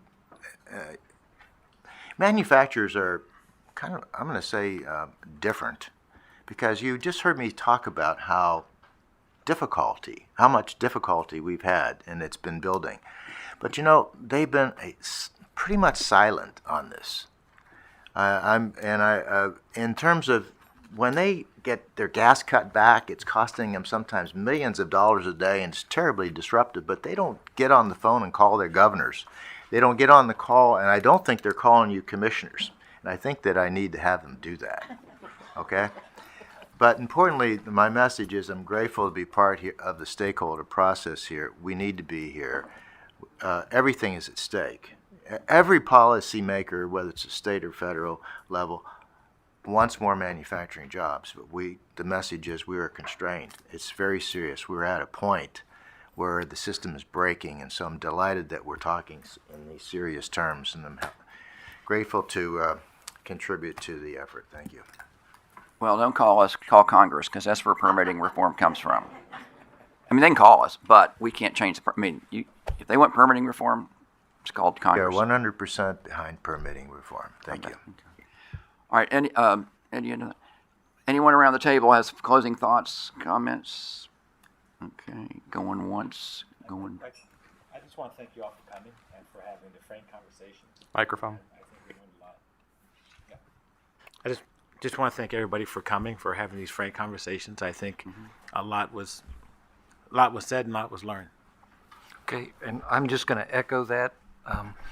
Thank you, Tricia Pridemore in the back of the room. I can kind of see the top of your head back there for constituting this group and the important discussions on this ongoing dialogue. We'll continue at the Boston conference the week of July 27th. I'm looking at Kim. I got my dates right? Okay. So we will have another meeting of that in July in Boston. This is the most dynamic period of time that has existed since I've been a commissioner. I think I mentioned that at the get-go. The data center engagement, the load increase on all the systems is a magnificent problem that needs to be dealt with. I've mentioned this in several different contexts. The load forecasting and the integrated resource planning are live creatures. They may be planning a 20-year horizon, and Nancy was absolutely correct. Nobody 20 years ago was projecting what load would look like in 2025. Nobody was. But that process also gets updated in our state every 3 years and or during a black swan event. So if there's something special that happens, we have the nimbleness at the state level to address those particular issues, particularly if it relates to economic development. But all of that comes back to the dialogue.